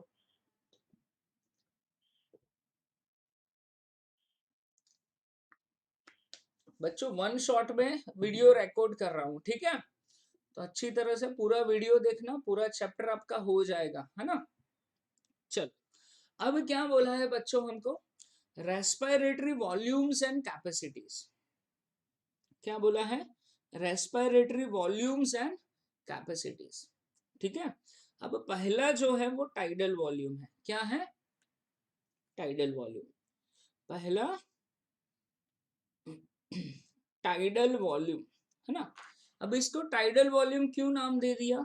क्योंकि स्टूडेंट्स, हम जो नॉर्मली एयर को इनहेल कर रहे हैं, एक्सहेल कर रहे हैं, ठीक है। तो क्या होगा कि 500 ml एयर हमने अंदर ली, 500 ml बाहर निकाला, अंदर लिया, बाहर निकाला, है ना। तो नॉर्मल ब्रीदिंग में क्या होगा? ऐसा हमको ग्राफ मिलेगा, ठीक है। तो इसको क्या नाम दे दिया है? टाइडल वॉल्यूम नाम दे दिया है ना। नॉर्मल रेस्पिरेशन के दौरान कितना? 500 ml होगा, ठीक है। अगर हम 1 मिनट का काउंट करने जाए, 1 मिनट में 12 to 16 टाइम, यानी 500 इंटू 12 to 16 टाइम्स कितना हो जाएगा? 6000 to 8000 होगा। क्लियर बच्चों? अब नेक्स्ट हमको दिया हुआ है इंस्पायरेटरी रिजर्व वॉल्यूम। क्या दिया है बच्चों? Inspiratory reserve volume.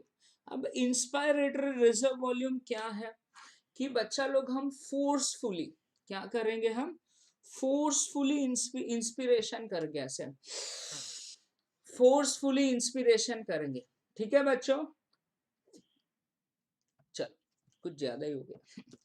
चलो, फोर्सफुली इंस्पिरेशन करेंगे तो क्या होगा कि हम कुछ ज्यादा एयर अंदर लेंगे, तो वो कितना होगा? 2500 to 3000 ml, यानी हम बच्चा लोग ज्यादा एयर अंदर लेंगे। कितना एयर अंदर लेंगे? ज्यादा एयर अंदर लेंगे ना। नॉर्मली हम इतना ले रहे हैं, ठीक है। नॉर्मली हम इतना ले रहे हैं और ये ज्यादा हो जाएगा, ठीक है। तो उसको हम क्या बोलेंगे, इंस्पायरेटरी रिजर्व वॉल्यूम। इसको क्या बोला है हमने, टाइडल वॉल्यूम। इसको क्या बोल दिया है, इंस्पायरेटरी रिजर्व वॉल्यूम, ठीक है। चलो बच्चा लोग, तो वो कितना है 2500 टू 3000 ml। नेक्स्ट है बच्चा लोग, मेरे प्यारे Munna and Munni, expiratory reserve volume. Expiratory reserve volume यानी क्या, एक्सपायरेटरी रिजर्व वॉल्यूम यानी हम फोर्सफुली बाहर निकालेंगे, ठीक है, एयर को, है ना, कहां से, नोजी से, ठीक है। चलो, तो फोर्सिबल हम एक्सपिरेशन करेंगे, फोर्सफुली एयर को बाहर निकालेंगे, है ना। अब मैं नहीं करने वाला, ठीक है। सो वो कितना बाहर निकलेगा, 1000 ml टू 1100 ml बाहर निकलने वाला है, ठीक है। चलो, हाँ, तो वो फोर्सफुली हम बाहर निकालेंगे, है ना, तो वो ज्यादा निकलेगा, है ना, यहाँ तक।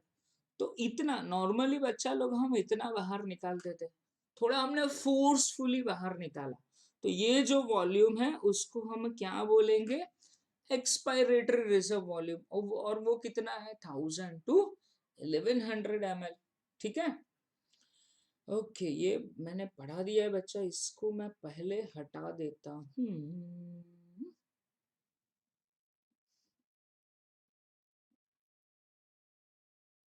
हाँ, इसको मैं हटा देता हूँ। ओके, चलो नेक्स्ट बच्चा लोग, नेक्स्ट आ रहा है रेसिड्यूल वॉल्यूम। क्या आ रहा है, रेसिड्यूल वॉल्यूम। अब रेसिड्यूल वॉल्यूम क्या है, कि हमने जो फोर्सिबल एक्सपिरेशन किया, फोर्सफुली हमने एयर को बाहर निकाल दिया, ठीक है। फोर्सफुली हमने क्या किया, एयर को बाहर निकाल दिया, है ना। अब ये जो एयर है बच्चों, ठीक है, अब वो फोर्सफुली एयर को बाहर निकालने के बाद भी एयर अंदर बच रहा है, ठीक है, फोर्सफुली एयर को बाहर निकाल दिया, है ना। तो वो इतना कितना था, 1000 टू 1100, 1000 टू बच्चा लोग कितना था, 1100, है ना। अब उसके बाद भी बच्चा लोग, उसके बाद भी अंदर एयर बच रहा है, ठीक है, उसको हम क्या बोलेंगे, रेसिडुअल वॉल्यूम। और वो कितना है, 1100 टू 1200।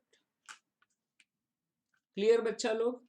तो हमने 4 वॉल्यूम पढ़े, है ना। यहाँ पे हमको क्या बोला है टॉपिक में, रेस्पिरेटरी वॉल्यूम्स एंड कैपेसिटीज। तो हमको कितने वॉल्यूम याद रखना है, सिर्फ 4 वॉल्यूम याद रखना है। एक कौन सा हो गया, टाइडल वॉल्यूम हो गया, कि वो नॉर्मल अंदर बाहर कर रहे हैं, वो कितना है 500 ml है, वो कितना है 500 ml, ठीक है।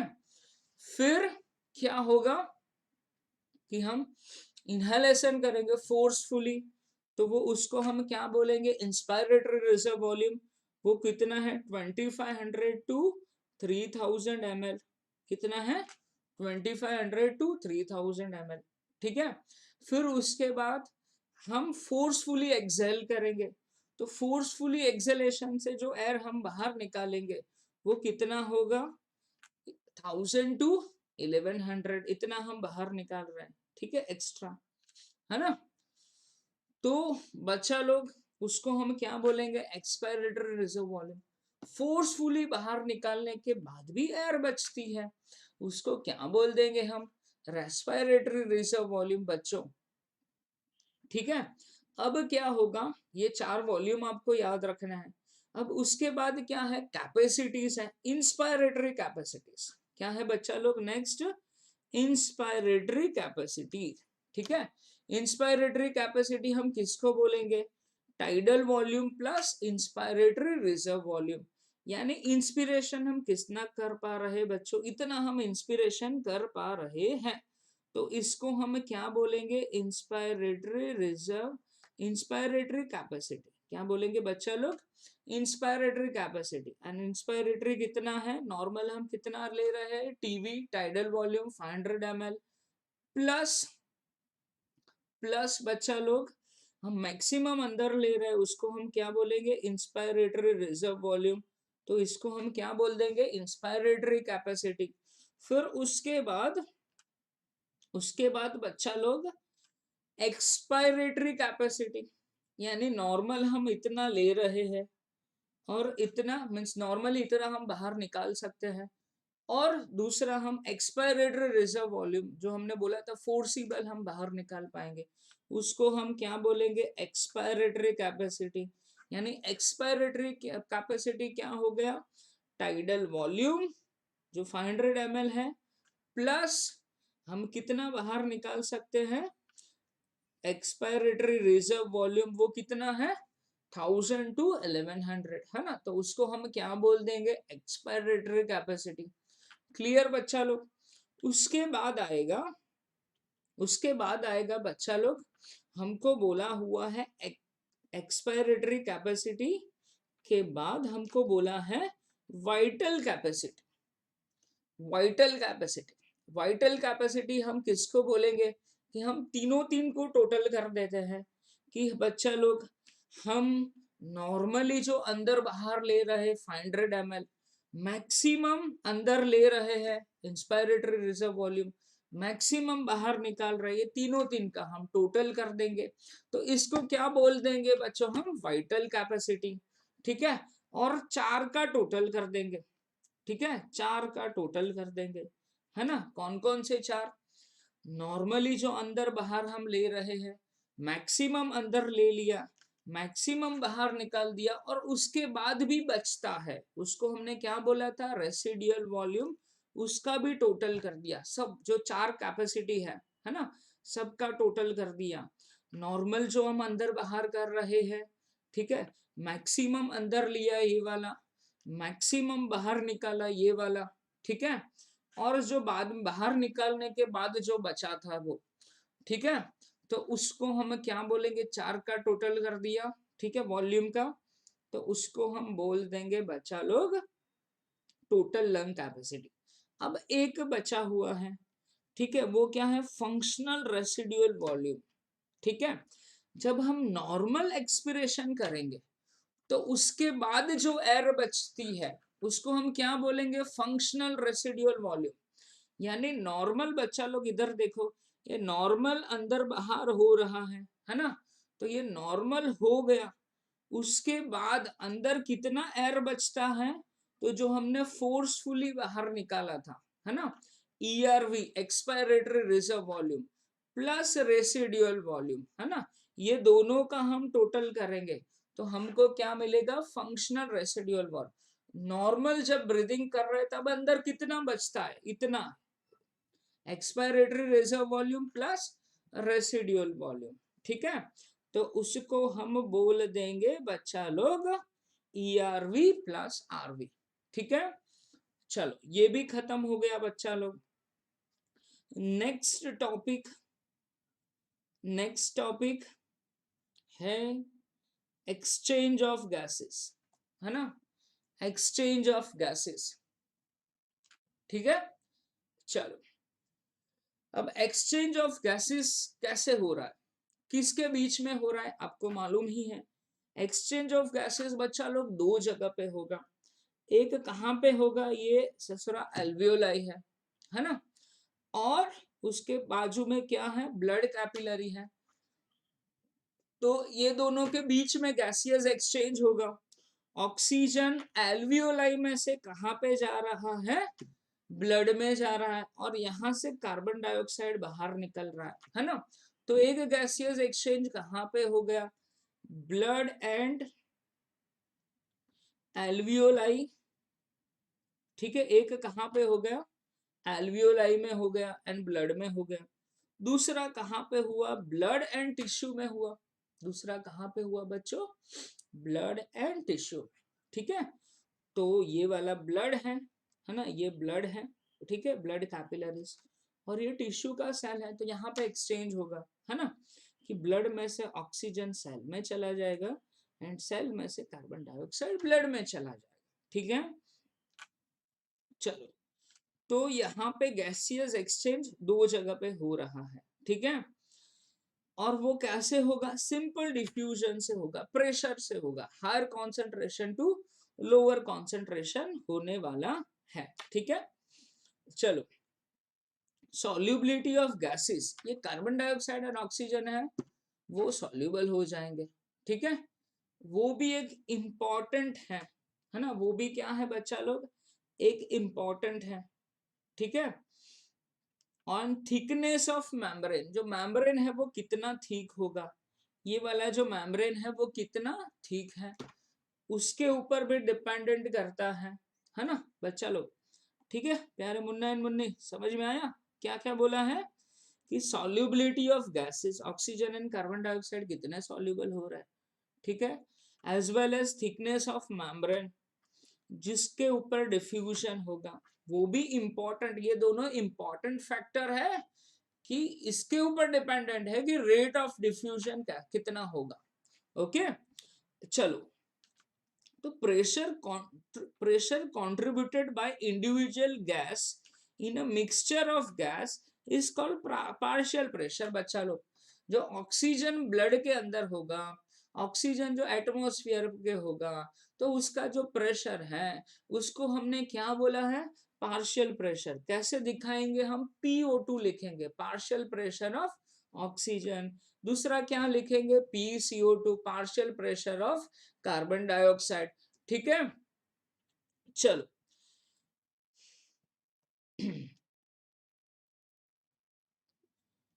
अब जहां पे पार्शियल प्रेशर है बच्चा लोग, वो यहाँ पे टेबल में दिखाया हुआ है।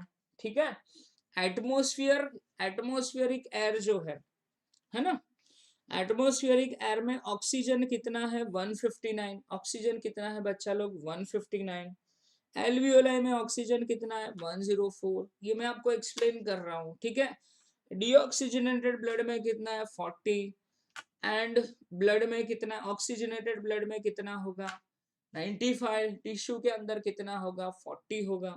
वैसे ही कार्बन डाइऑक्साइड का दिया हुआ है बच्चों, एक्सप्लेन कर रहा हूँ। चलो यहाँ पे ये जो डायग्राम दिया हो ना उससे हम पढ़ेंगे। ओके, तो स्टूडेंट्स एटमोस्फियर में oxygen, partial pressure of oxygen कितना है 159 mmHg, कितना है 159 mmHg।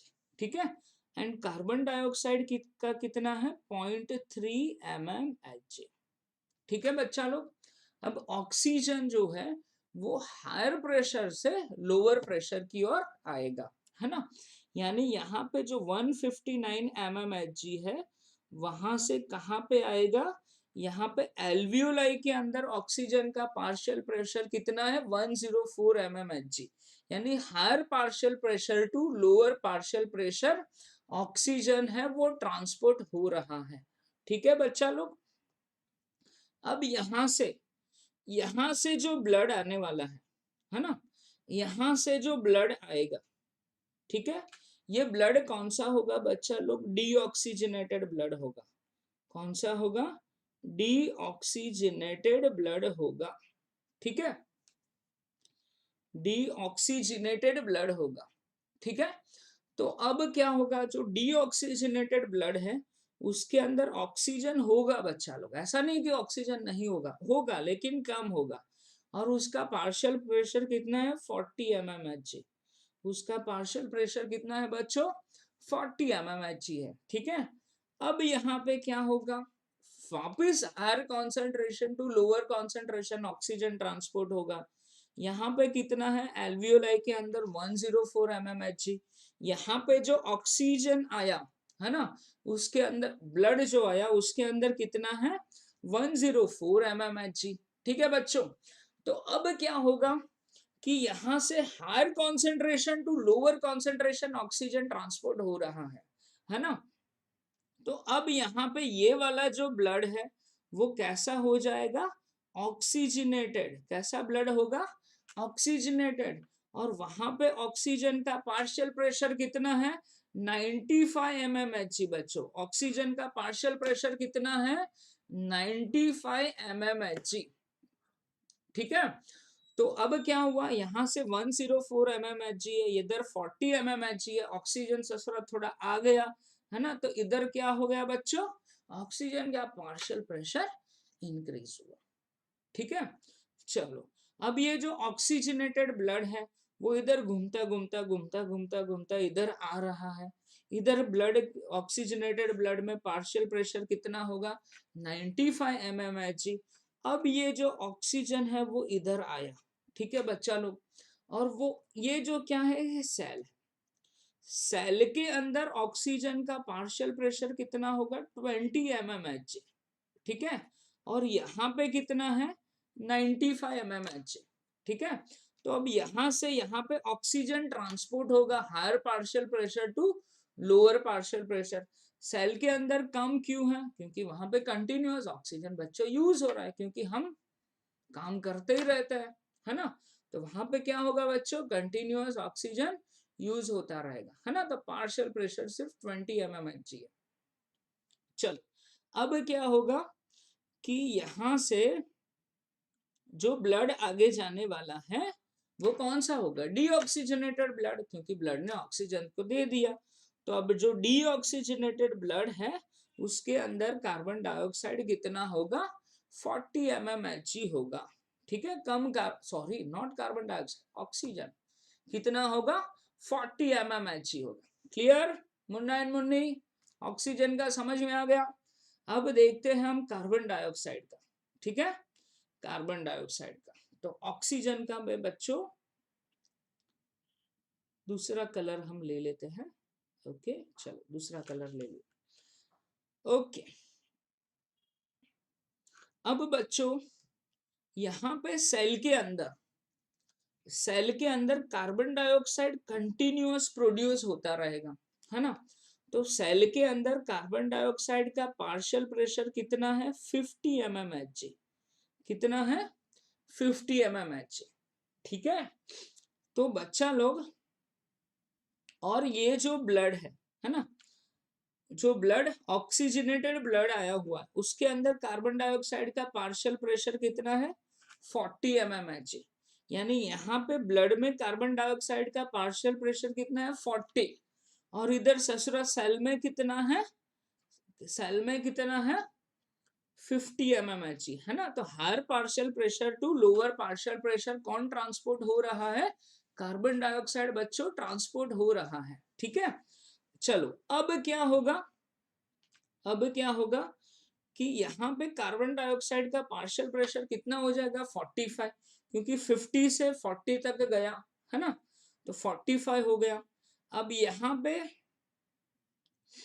पे कार्बन डाइऑक्साइड का पार्शियल प्रेशर जो डीऑक्सीजनेटेड ब्लड है उसके अंदर कितना है, 45, लंग्स के अंदर कितना है, 40। सो यहाँ 45 से 40 के अंदर क्या हो रहा है, कार्बन डाइऑक्साइड ट्रांसपोर्ट हो रहा है higher partial pressure to lower partial pressure, वो ट्रांसपोर्ट हो रहा है, ठीक है बच्चों। चलो, और एटमॉस्फेयर में कितना है, सिर्फ 0.3 mmHg है ना। तो यहां से क्या होगा, higher partial pressure to lower partial pressure transport होगा, कम है कार्बन डाइऑक्साइड। अब यहां से कार्बन डाइऑक्साइड चला गया, ठीक है, कितना था, 45 था, है ना। तो अब ये कौन सा ब्लड है, ऑक्सीजनेटेड ब्लड। ऑक्सीजनेटेड ब्लड के अंदर कार्बन डाइऑक्साइड का पार्शियल प्रेशर कितना है, 40 mmHg है, क्योंकि यहाँ पे 45 था, डीऑक्सीजनेटेड में कितना था, 45, उसमें से चला गया इधर, तो यहाँ पे कम हो गया, अभी कितना हो जाएगा, 40 mmHg, ठीक है बच्चा लोग। तो ये आपको ऑक्सीजन का एंड कार्बन डाइऑक्साइड का जो ट्रांसपोर्टेशन है वो अच्छी तरह से याद रखना है, ये सारे वॉल्यूम याद रखना है।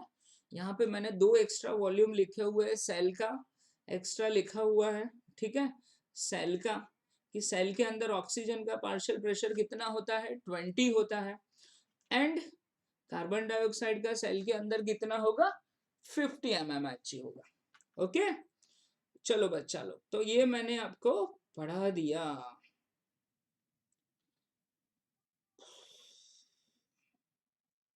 वैसे ही जो ऑक्सीजन एंड कार्बन डाइऑक्साइड का जो ग्रेडियंट है वो दोनों कैसा है, ऑपोजिट डायरेक्शन में है ना। ऑपोजिट डायरेक्शन में हमने देखा कि ऑक्सीजनेटेड ब्लड है तो उसके अंदर ऑक्सीजन ज्यादा होगा, कार्बन डाइऑक्साइड कम। डीऑक्सीजनेटेड ब्लड है, उसके अंदर क्या होगा कि कार्बन डाइऑक्साइड ज्यादा होगा और ऑक्सीजन का पार्शियल प्रेशर कम। वैसे ऑपोजिट मैनर में ट्रांसपोर्ट हो रहा है, ठीक है, from tissue to blood and blood to alveoli.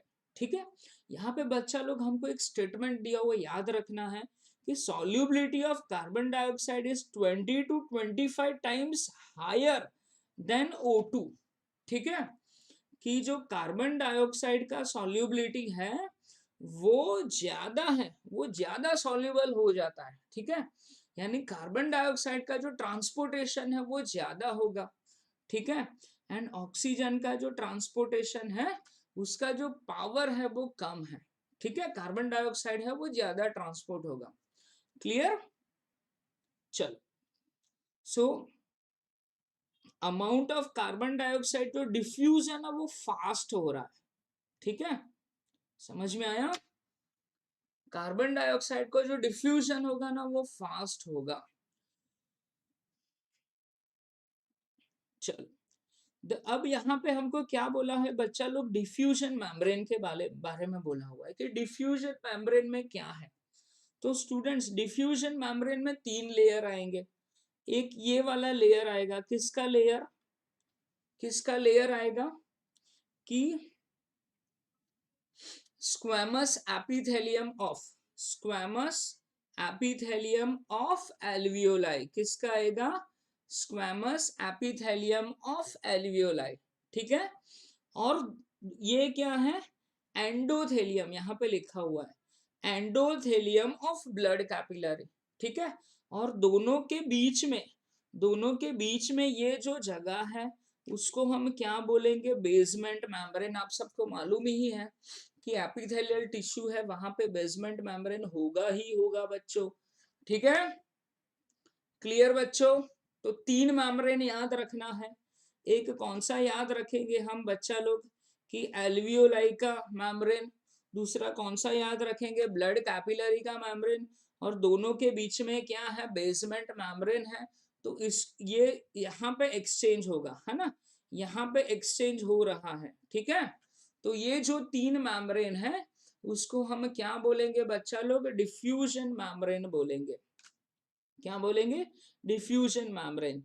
3 major layers है, एल्वियोलाई का स्क्वैमस लेयर, फिर ब्लड कैपिलरी का एंडोथेलियम लेयर, दोनों के बीच में बेसमेंट मेम्ब्रेन है। ठीक है, कि वो बेसमेंट मेम्ब्रेन है supporting the squamous epithelium and basement membrane surrounding the single layer of endothelium of capillaries, है ना। दोनों के बीच में क्या है? बेसमेंट मेम्ब्रेन है, वो सपोर्ट कर रहा है। ठीक है, ये जो थिकनेस है, ये जो थिकनेस होगा वो मिलीमीटर से भी कम है। ठीक है बच्चा लोग, ये जो थिकनेस है यहां से यहां तक का थिकनेस है ना, वो मिलीमीटर से भी कम है, ऐसा बोला हुआ है। ठीक है, therefore all the factors in our body are favorable for diffusion of O2 from alveoli to tissue and carbon dioxide from tissue to alveoli। ठीक है, सारे जो फैक्टर्स है ना वो कैसे हैं? फेवरेबल है। अब नेक्स्ट बच्चा लोग हम पढ़ने वाले हैं ट्रांसपोर्ट ऑफ गैसेस। मैं थोड़ा सा जलपान कर लेता हूं बच्चों, वन शॉट में पूरा रिकॉर्ड कर रहा हूं, है ना। अच्छी तरह से पूरा वीडियो देखना बच्चा लोग, ये नीट के लिए अगर आप अच्छी तरह से वीडियो देख लोगे तो आपसे सारे क्वेश्चन बन जाएंगे। ठीक है, चलो नेक्स्ट बच्चा लोग है transport of gases. So transport of gases, तो ट्रांसपोर्ट कौन कर रहा है? ब्लड कर रहा है, वो एक मीडियम है। ठीक है, अब बच्चा लोग हमको याद रखना है कि ऑक्सीजन जो है वो ब्लड सेल यानी जो आरबीसी है उसके थ्रू ट्रांसपोर्ट होगा, एंड जो ब्लड प्लाज्मा है, ब्लड प्लाज्मा उसके थ्रू भी ट्रांसपोर्ट होगा, है ना। तो याद रखना है 97% वो किसके थ्रू ट्रांसपोर्ट हो रहा है? आरबीसी के थ्रू ट्रांसपोर्ट हो रहा है, एंड 3% है वो किसके थ्रू ट्रांसपोर्ट हो रहा है? ब्लड प्लाज्मा के थ्रू ट्रांसपोर्ट हो रहा है। ठीक है, वैसे ही कार्बन डाइऑक्साइड की बात करें बच्चा लोग, तो कार्बन डाइऑक्साइड में हमको 3 याद रखने हैं, ठीक है। एक किसके थ्रू, आरबीसी के थ्रू, है ना। तो आरबीसी के थ्रू कितने परसेंट ट्रांसपोर्ट हो रहा है, 20 to 25% ट्रांसपोर्ट हो रहा है। फिर उसके बाद हम याद रखेंगे बच्चा लोग बाइकार्बोनेट के थ्रू। तो बाइकार्बोनेट के थ्रू कितना ट्रांसपोर्ट हो रहा है, 70% ट्रांसपोर्ट हो रहा है। और उसके बाद हम याद रखेंगे ब्लड प्लाज्मा के थ्रू। ब्लड प्लाज्मा के थ्रू कितना ट्रांसपोर्ट हो रहा है, 7% ट्रांसपोर्ट हो रहा है। ठीक है बच्चा लोग, तो ये वैल्यू याद रखना है हमको। चलो आगे चले जाते हैं हम। हीमोग्लोबिन बच्चा लोग क्या है, रेड कलर का पिगमेंट है, ठीक है। वो रिवर्सिबल मैनर में काम कर रहा है, ठीक है। रिवर्सिबल में कैसे, कि ऑक्सीजन जो है वो हीमोग्लोबिन के साथ जुड़ जाएगा, है ना। और हीमोग्लोबिन घूमता घूमता घूमता घूमता सेल के पास जाएगा और ससुरा छोड़ देगा, है ना। और वो ऑक्सीजन किसको मिलेगा, वो ऑक्सीजन किसको मिलने वाला है, सेल को मिलने वाला है, ठीक है बच्चों। चलो फिर ईच हीमोग्लोबिन मोलेक्यूल, है ना, वो ऑक्सीजन के कितने मोलेक्यूल कैरी करेगा, 4 मोलेक्यूल कैरी करेगा। क्यों बच्चा लोग, क्योंकि हीमोग्लोबिन का स्ट्रक्चर आपको मालूम होना चाहिए, 2 अल्फा चेन है, 2 बीटा चेन है, ठीक है। और उसके पास क्या है, 4 हीम ग्रुप है ना। एक हीम ग्रुप एक O2 कैरी करता है, 4 हीम ग्रुप है, कितने O2 कैरी करेंगे, 4 O2 कैरी करेंगे बच्चों, ठीक है। और ऑक्सीजन जो हीमोग्लोबिन के साथ बाइंड होगा वो किसके ऊपर डिपेंडेंट है, पार्शियल प्रेशर के ऊपर डिपेंडेंट है। Partial pressure of CO2 and hydrogen ion concentration and temperature, ये 4 के ऊपर डिपेंडेंट है, ठीक है बच्चा लोग। कि ऑक्सीजन हीमोग्लोबिन के साथ जुड़ेगा, वो किसके ऊपर डिपेंडेंट है, ऑक्सीजन का partial pressure, haemoglobin, sorry oxygen का पार्शियल प्रेशर, कार्बन डाइऑक्साइड का पार्शियल प्रेशर, हाइड्रोजन का कॉन्सेंट्रेशन, टेम्परेचर कितना है, ये सब के ऊपर डिपेंडेंट है, ठीक है। ये फैक्टर्स है, वो हीमोग्लोबिन के जो के साथ जो ऑक्सीजन बाइंड हो रहा है इसके साथ इंटरफियर कर सकते हैं। ओके बच्चा लोग, अगर हम जो नॉर्मल जो अगर हम ग्राफ बनाएंगे, ठीक है, कौन सा ग्राफ, ग्राफ को क्या बोला है, oxygen haemoglobin dissociation curve. Graph को क्या बोला है बच्चा लोग, ऑक्सीजन हीमोग्लोबिन डिसोसिएशन कर्व। यानी ऑक्सीजन एंड हीमोग्लोबिन वो जुड़े हुए हैं, ऑक्सीजन हीमोग्लोबिन को कब छोड़ देगा, है ना, कब डिसोशिएट कर देगा, ऑक्सीजन एंड हीमोग्लोबिन का कब डिसोशिएशन होगा, वो दोनों कब सेपरेट होंगे, उसका एक कर्व दिया हुआ है, ठीक है। तो वो कर्व के बारे में हम डिस्कस कर रहे हैं, है ना। तो अगर नॉर्मली बच्चा लोग अगर हम वो कर्व लेंगे तो वो कर्व हमको किस कैसा मिलेगा, सिग्मोइड मिलेगा, वो कैसा मिलेगा, सिग्मोइड मिलेगा, ठीक है। अगर बच्चा लोग, अगर हम ज्यादा काम कर रहे हैं, है ना, ज्यादा काम कर रहे हैं, बॉडी के अंदर ज्यादा कार्बन डाइऑक्साइड प्रोड्यूस हो रहा है, तो वो कर्व हमको कहाँ पे मिलेगा, राइट साइड मिलेगा। वो कर्व हमको कहाँ पे मिलेगा, राइट साइड मिलेगा, है ना। अगर हम ज्यादा काम कर रहे हैं, ज्यादा काम कर रहे हैं मीन्स क्या हो रहा है, कि बॉडी के अंदर कार्बन डाइऑक्साइड है वो ज्यादा प्रोड्यूस हो रहा है। स्टूडेंट्स कार्बन डाइऑक्साइड, अभी एक बात याद रखो, आगे में कैसे हो रहा है वो बताऊंगा। कार्बन डाइऑक्साइड ज्यादा प्रोड्यूस होगा तो पीएच, जो हाइड्रोजन है वो ज्यादा प्रोड्यूस होंगे, हाइड्रोजन ज्यादा प्रोड्यूस होंगे तो पीएच कैसा होगा, एसिडिक पीएच होगा, है ना। अगर ऐसा कंडीशन है एंड टेम्परेचर भी ज्यादा है तो क्या होगा, कि जो हीमोग्लोबिन है वो ऑक्सीजन को छोड़ देगा और सेल को दे देगा, है ना। क्योंकि हम काम कर रहे हैं, ठीक है, कार्बन डाइऑक्साइड ज्यादा प्रोड्यूस हो रहा है, तो उसकी वजह से हाइड्रोजन भी ज्यादा होंगे, पीएच एसिडिक होगा एंड टेम्परेचर कैसा होगा, ज्यादा होगा, ठीक है। तो कर्व कैसा मिलेगा हमको, राइट साइड मिलेगा। और अगर हम यहाँ पे बात करें कि कर्व अगर हमको ऐसा मिल रहा है, अगर हमको कर्व लेफ्ट साइड मिल रहा है, कैसा मिल रहा है, लेफ्ट साइड मिल रहा है, ठीक है। तो फिर क्या होगा, कि जो हीमोग्लोबिन है उसके साथ कौन जुड़ा हुआ है, ऑक्सीजन जुड़ा हुआ है, ठीक है। क्यों जुड़ा हुआ है, क्योंकि कार्बन डाइऑक्साइड कम प्रोड्यूस हो रहा है, हाइड्रोजन है वो कम प्रोड्यूस हो रहे हैं, ठीक है। पीएच जो है वो एसिडिक की ओर नहीं जा रहा है, ठीक है। जो पीएच जो वैल्यू होता है 7.4 है ना, बेसिक न्यूट्रल की ओर जा रहा है, ओके। और टेम्परेचर भी कैसा होगा बच्चा लोग, कम होगा, ठीक है। तो अगर हीमोग्लोबिन के साथ ऑक्सीजन जुड़ा हुआ है, कार्बन डाइऑक्साइड कम प्रोड्यूस हो रहा है, तो हीमोग्लोबिन के साथ कौन जुड़ा हुआ है, ऑक्सीजन। कब हमको कैसा मिलेगा, लेफ्ट साइड मिलेगा। और अगर हम काम कर रहे हैं, विगरस काम कर रहे हैं, ज्यादा कार्बन डाइऑक्साइड प्रोड्यूस हो रहा है, तो कब हमको कैसा मिलेगा, राइट साइड मिलेगा। हीमोग्लोबिन है वो ऑक्सीजन को कैसा करेगा, छोड़ देगा, ठीक है। एक्स एक्सिस पे क्या लिया हुआ है, partial pressure of oxygen, and Y axis पे क्या लिया हुआ है बच्चा लोग, percentage of saturation of haemoglobin. Y axis पे क्या लिया हुआ है, percentage of saturation of haemoglobin. Saturation of haemoglobin means कि हीमोग्लोबिन अगर ऑक्सीजन के साथ जुड़ा हुआ है तो वो हीमोग्लोबिन को हम सैचुरेटेड हीमोग्लोबिन बोलेंगे, ठीक है। और अगर हीमोग्लोबिन ऑक्सीजन साथ नहीं जुड़ा हुआ है तो अनसैचुरेटेड हीमोग्लोबिन बोलेंगे। तो कितने परसेंट हीमोग्लोबिन सैचुरेटेड है वो यहाँ पे दिया हुआ है ना, 20%, 40% से लेके 100% तक, ठीक है। और यहाँ पे 20 to 100 क्या दिया हुआ है, पार्शियल प्रेशर ऑफ ऑक्सीजन। तो बच्चों सबको कव समझ में आ चुका है, ठीक है। फटाफट हम ये थियरी में देख लेते हैं कि क्या दिया हुआ है एनसीईआरटी बाबा में, ठीक है। चलो ओके, तो सिग्मोइड कव ऑब्टेन होगा, है ना, कि अगर हम percentage of saturation of haemoglobin with oxygen, है ना, और पार्शियल प्रेशर ऑफ ऑक्सीजन का हम अब ग्राफ बना रहे हैं। ग्राफ हमको कैसा मिलने वाला है, सिग्मोइड मिलने वाला है ना। ये जो कर्व है उसको हम क्या बोलेंगे, ऑक्सीजन हीमोग्लोबिन डिसोसिएशन कर्व बोलेंगे, ठीक है। ये हाईली यूजफुल कर्व है ना, studying the effect of factors like carbon dioxide, hydrogen वगैरह। मैंने आपको बोला था कार्बन डाइऑक्साइड ज्यादा प्रोड्यूस होगा, कर्व राइट साइड मिलेगा। कार्बन डाइऑक्साइड कम प्रोड्यूस होगा, कर्व हमको लेफ्ट साइड मिलेगा।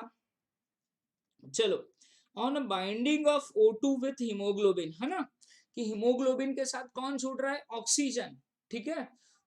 कब जुड़ेगा, वो किसके ऊपर डिपेंडेंट है, कार्बन डाइऑक्साइड एंड हाइड्रोजन के कॉन्सेंट्रेशन पे। ऑलरेडी मैंने आपको एक्सप्लेन कर दिया। In alveoli, in alveoli where there is a high PO2, क्या ज्यादा है, हाई PO2 है, लो कार्बन डाइऑक्साइड है, हाइड्रोजन का कार्बन डाइऑक्साइड कम है, लोअर टेम्परेचर है, तो हीमोग्लोबिन सीधा जाके किसके साथ जुड़ जाएगा, हीमोग्लोबिन के साथ जुड़ जाएगा, है ना।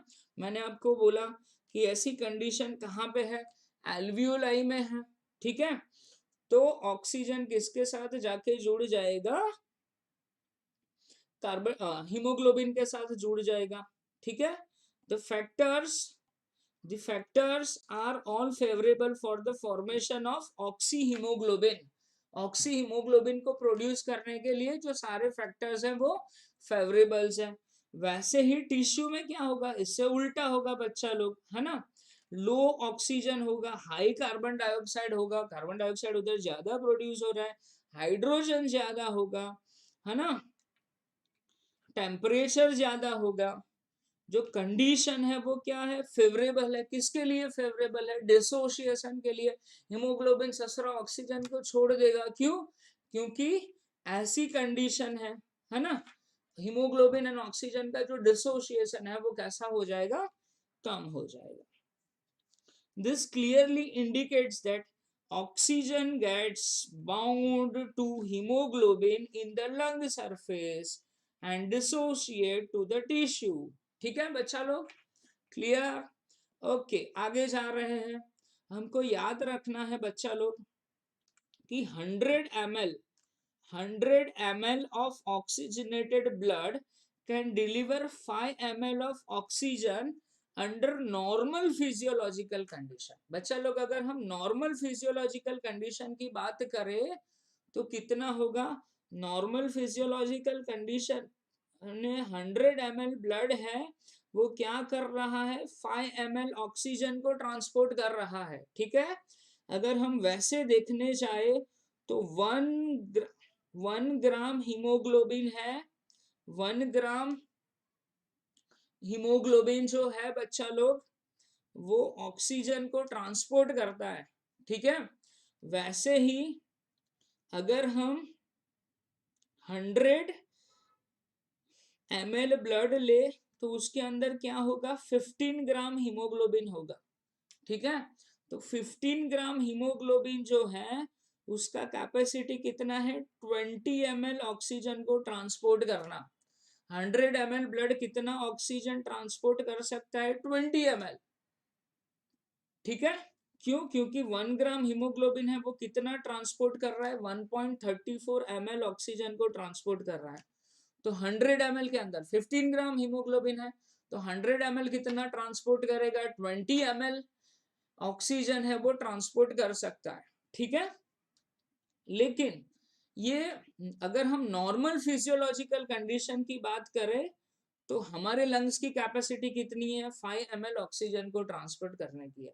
लेकिन बच्चा लोग जो एथलीट्स होंगे, एथलीट्स, ठीक है, जो बहुत ज्यादा एक्सरसाइज करते रहते हैं, है ना, तो उनके अंदर क्या होगा कि 100 ml ब्लड है वो कितना 50 ml ऑक्सीजन को 15 ml ऑक्सीजन को ट्रांसपोर्ट कर रहा है। क्लियर बच्चों, तो इतना एक्स्ट्रा थोड़ा याद रखना। चलो आगे जा रहे हैं हम। अब बच्चा लोग नेक्स्ट हम पढ़ने वाले हैं, इसको मैं मिटा देता हूं, ठीक है। चलो नेक्स्ट बच्चा लोग कि CO2 is carried out by haemoglobin. CO2 को कौन कैरी कर रहा है, हीमोग्लोबिन कैरी कर रहा है, ठीक है। हीमोग्लोबिन बच्चा लोग CO2 को भी कैरी करता है। जैसे ऑक्सीजन को लेके जाता है ना, वैसे हीमोग्लोबिन को भी लेके, ऑक्सीजन को लेके जाता है, वैसे ही कार्बन डाइऑक्साइड को भी लेके जाएगा, ठीक है बच्चा लोग। तो हीमोग्लोबिन है बच्चा लोग, हीमोग्लोबिन जैसे कि ये ब्लड कैपिलरी है, क्या है, ब्लड कैपिलरी, है ना। और ये क्या है, सेल है ना, सेल। तो सेल में से, और ये आरबीसी है, क्या है, आरबीसी है, क्या है बच्चा लोग, आरबीसी। यहाँ से यहाँ पे अंदर क्या है, हीमोग्लोबिन है, क्या है बच्चा लोग, हीमोग्लोबिन। अब हीमोग्लोबिन स्टूडेंट्स एक प्रोटीन है, हीमोग्लोबिन क्या है स्टूडेंट्स, एक प्रोटीन है। तो हीमोग्लोबिन प्रोटीन के पास कौन सा ग्रुप होगा, NH2 तो होगा, ठीक है। कौन सा ग्रुप होगा, NH2 ग्रुप होगा, क्योंकि प्रोटीन है ना, तो कौन सा ग्रुप होगा, NH2 ग्रुप होगा। अब ससुरा यहाँ से कार्बन डाइऑक्साइड आ रहा है ना। तो कार्बन डाइऑक्साइड हीमोग्लोबिन का जो NH2 ग्रुप है उसके साथ जुड़ रहा है और क्या बना रहा है, HbNH_COOH, क्या बना रहा है बच्चों, HbNH_COOH, ठीक है।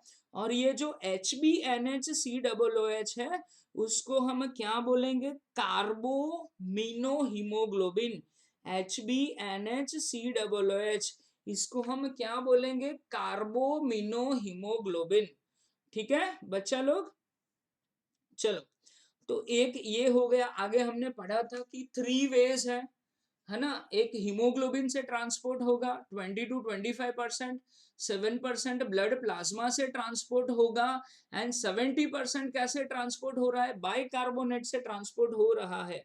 तो ये बच्चा लोग पहला हमने पढ़ा किसके थ्रू ट्रांसपोर्टेशन होगा, हीमोग्लोबिन के थ्रू ट्रांसपोर्टेशन होगा, ठीक है। ये किसके ऊपर डिपेंडेंट है, partial pressure of carbon dioxide के ऊपर डिपेंडेंट है ना।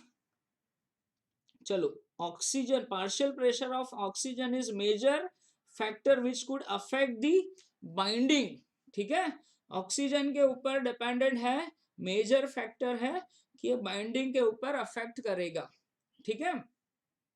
चलो when PCO2, partial pressure of carbon dioxide is high and partial pressure of oxygen is low in the tissue, more binding of carbon dioxide occurs, whereas, समझ में आया बच्चा लोग, यहाँ पे क्या बोला है हमको कि बाइंडिंग जो है हीमोग्लोबिन एंड कार्बन डाइऑक्साइड का जो बाइंडिंग है वो partial pressure of carbon dioxide के ऊपर डिपेंडेंट है, ठीक है। यहाँ पे क्या होगा कि यहाँ पे ऑक्सीजन का पार्शियल प्रेशर है बच्चा लोग वो कम होगा, कार्बन डाइऑक्साइड का पार्शियल प्रेशर ज्यादा होगा, तो कार्बन डाइऑक्साइड है वो किसके साथ जुड़ जाएगा, हीमोग्लोबिन के साथ जुड़ जाएगा। वैसे ही उल्टा हम याद रखेंगे कि कार्बन डाइऑक्साइड जो है वो लो होगा एंड ऑक्सीजन है वो ज्यादा होगा एल्वियोलाई में, तो हीमोग्लोबिन एंड कार्बन डाइऑक्साइड का डिसोसिएशन हो जाएगा। समझ में आया? यहाँ पे एल्वियोलर सरफेस पे क्या हुआ, हीमोग्लोबिन एंड कार्बन डाइऑक्साइड का क्या हुआ बच्चों, एसोसिएशन हुआ। क्या हुआ? एसोसिएशन हुआ। ठीक है। और ऐसे ही उल्टा डिसोसिएशन होगा कहाँ पे, कि जब ये आरबीसी बच्चा लोग, ये वाला आरबीसी है वो घूमता घूमता कौन सी सरफेस पे आ रहा है, एल्वियोलाई सरफेस पे। तो एल्वियोलाई सरफेस पे क्या होगा कि ऑक्सीजन अब ज्यादा होगा एंड कार्बन डाइऑक्साइड है वो कम होगा, तो ये जो हीमोग्लोबिन है वो कार्बन डाइऑक्साइड को छोड़ देता है। कहाँ पे, एल्वियोलाई के अंदर। क्लियर बच्चों? चलो सबको समझ में आ चुका है ना? ओके चलो अब आगे जाते हैं। अब यहां से स्टूडेंट्स, यहां से सेकंड शुरू हो रहा है, सेकंड पॉइंट, कि आरबीसी के थ्रू, किसके थ्रू, आरबीसी के थ्रू किसका ट्रांसपोर्टेशन होगा, कार्बन डाइऑक्साइड का ट्रांसपोर्टेशन होगा। ठीक है, किसके थ्रू ट्रांसपोर्टेशन होगा, कार्बन डाइऑक्साइड के थ्रू ट्रांसपोर्टेशन होगा। ठीक है, चलो अब क्या हो रहा है बच्चा लोग, यहाँ पे मैं आपको एक्सप्लेन कर देता हूँ, है ना। ये बच्चा लोग सेल है, ठीक है, उसके बाजू में क्या है, आरबीसी है, ब्लड कैपिलरी है, एंड ब्लड कैपिलरी के अंदर क्या है, आरबीसी है। ठीक है, जैसे ही ये कार्बन डाइऑक्साइड स्टूडेंट्स बच्चों किसके अंदर जा रहा है, आरबीसी के अंदर जा रहा है, तो क्या होगा, जो CO2 है उसका रिएक्शन किसके साथ होगा, वाटर के साथ। ठीक है, और क्या होगा, यहाँ पे क्या प्रोड्यूस हो रहा है, H2CO3। बच्चा लोग क्या प्रोड्यूस हो रहा है, H2CO3। एंड H2CO3 है वो तुरंत डिसोसिएट हो जाएगा, किसमें डिसोसिएट होगा, H plus and HCO3 minus में वो डिसोसिएट हो रहा है। आगे हमने पढ़ा कि अगर हम ज्यादा काम कर रहे हैं, ज्यादा कार्बन डाइऑक्साइड प्रोड्यूस होगा, तो उसकी वजह से ज्यादा H प्लस प्रोड्यूस होगा और पीएच कैसा होगा, एसिडिक होगा। ठीक है, तो अब क्या हो रहा है बच्चों, कि ये वाला जो कार्बन डाइऑक्साइड है, सॉरी ये वाला जो कार्बन डाइऑक्साइड है वो अभी किसके अंदर है, HCO3 माइनस के अंदर है। HCO3 माइनस कहाँ पे चला जाएगा, ब्लड प्लाज्मा में चला जाएगा।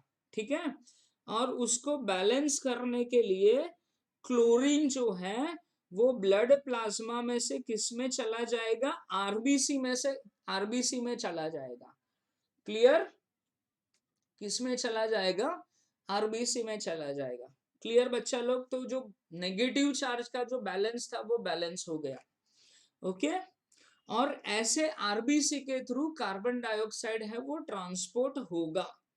क्लियर बच्चा लोग, एक इंपॉर्टेंट याद रखना है कि यहाँ पे जो एंजाइम प्रेजेंट है वो एंजाइम कौन सा है, कार्बोनिक एनहाइड्रेस, वो आरबीसी के अंदर प्रेजेंट है। किसके अंदर प्रेजेंट है, आरबीसी के अंदर प्रेजेंट है, और उसकी वजह से H2CO3 कार्बोनिक एसिड प्रोड्यूस हो रहा है बच्चों। ठीक है, अब जैसे ये वाला आरबीसी है बच्चा लोग, ये वाला आरबीसी है, जैसे जैसे घूमता घूमता कहाँ पे आएगा, एल्वियोलर सरफेस पे आएगा। घूमता घूमता कहाँ पे आ रहा है, एल्वियोलर सरफेस पे आ रहा है ना। तो क्या होगा कि ये एल्वियोलाई है, क्या है, एल्वियोलाई है। यहाँ पे पूरा उल्टा होगा, जो HCO3 माइनस बाहर चला गया था वो HCO3 माइनस कहाँ पे जाएगा, अंदर जाएगा, और Cl माइनस जो अंदर चला गया था वो Cl माइनस कहाँ पे चला जाएगा, बाहर चला जाएगा। तो इसको हम बच्चा लोग क्या बोलते हैं, क्लोराइड बैक शिफ्ट। क्या बोलेंगे, क्लोराइड बैक शिफ्ट। ठीक है। और यहाँ पे क्या हो रहा है, उल्टा हो रहा है, क्लोरीन जो है वो अंदर जा रहा है, तो इधर हमने क्या बोला है, क्लोराइड शिफ्ट। क्या बोलेंगे बच्चा लोग, हम क्लोराइड शिफ्ट बोलेंगे। Clear, okay. चलो फिर अब क्या हुआ कि ये जो HCO3 माइनस है उसका रिएक्शन किसके साथ होगा, H प्लस के साथ। वापिस कौन प्रोड्यूस होगा, H2CO3 और H2O प्लस CO2। वापिस यहाँ पे उल्टा प्रोसेस हो रहा है, और ये जो CO2 है वो कहाँ पे चला जाएगा, एल्वियोलाई के अंदर चला जाएगा। ये प्रोसेस के लिए भी कौन सा एंजाइम्स चाहिए, कार्बोनिक एनहाइड्रेस एंजाइम चाहिए बच्चा लोग। ठीक है। सो बच्चा लोग 70% कार्बन डाइऑक्साइड, 70% कार्बन डाइऑक्साइड, ठीक है, वो आरबीसी के अंदर कौन से फॉर्म में ट्रांसपोर्ट हो रहा है, बाइकार्बोनेट के फॉर्म में ट्रांसपोर्ट हो रहा है। RBC contain very high concentration of enzyme. कौन सा एंजाइम, कार्बोनिक एनहाइड्रेस। ठीक है। और यही एंजाइम जो है वो बहुत कम क्वांटिटी में किसमें प्रेजेंट है, प्लाज्मा के अंदर प्रेजेंट है। यानी ब्लड प्लाज्मा के थ्रू सिर्फ 7% ही कार्बन डाइऑक्साइड ट्रांसपोर्ट होगा। आरबीसी के थ्रू कितना कार्बन डाइऑक्साइड ट्रांसपोर्ट होगा बच्चों, 70%। क्योंकि उसके अंदर एंजाइम एंजाइम कौन सा ज्यादा है, कार्बोनिक एनहाइड्रेस एंजाइम ज्यादा है। और कौन सा एंजाइम कम है, कार्बोनिक एनहाइड्रेस ब्लड प्लाज्मा के अंदर कम है। ठीक है। तो ये जो एंजाइम है वो दोनों डायरेक्शन में प्रोसेस करवा सकता है। अभी मैंने आपको पढ़ाया, CO2 के साथ कौन जुड़ेगा, H2O जुड़ेगा, H2CO3 बनेगा, एंड यहाँ पे वापस वो टूटेगा किसमें, H plus and HCO3 minus में। ठीक है। At the site where partial pressure of carbon dioxide is high, tissue में क्या होगा, पार्शियल प्रेशर कार्बन डाइऑक्साइड का ज्यादा होगा। CO2 आरबीसी के अंदर एंड प्लाज्मा के अंदर चला जाता है। ठीक है। और वो क्या प्रोड्यूस करता है, HCO3 minus and H plus, अभी आपको बताया है ना। एल्वियोलर साइड है, वहां पे कार्बन डाइऑक्साइड कम होगा।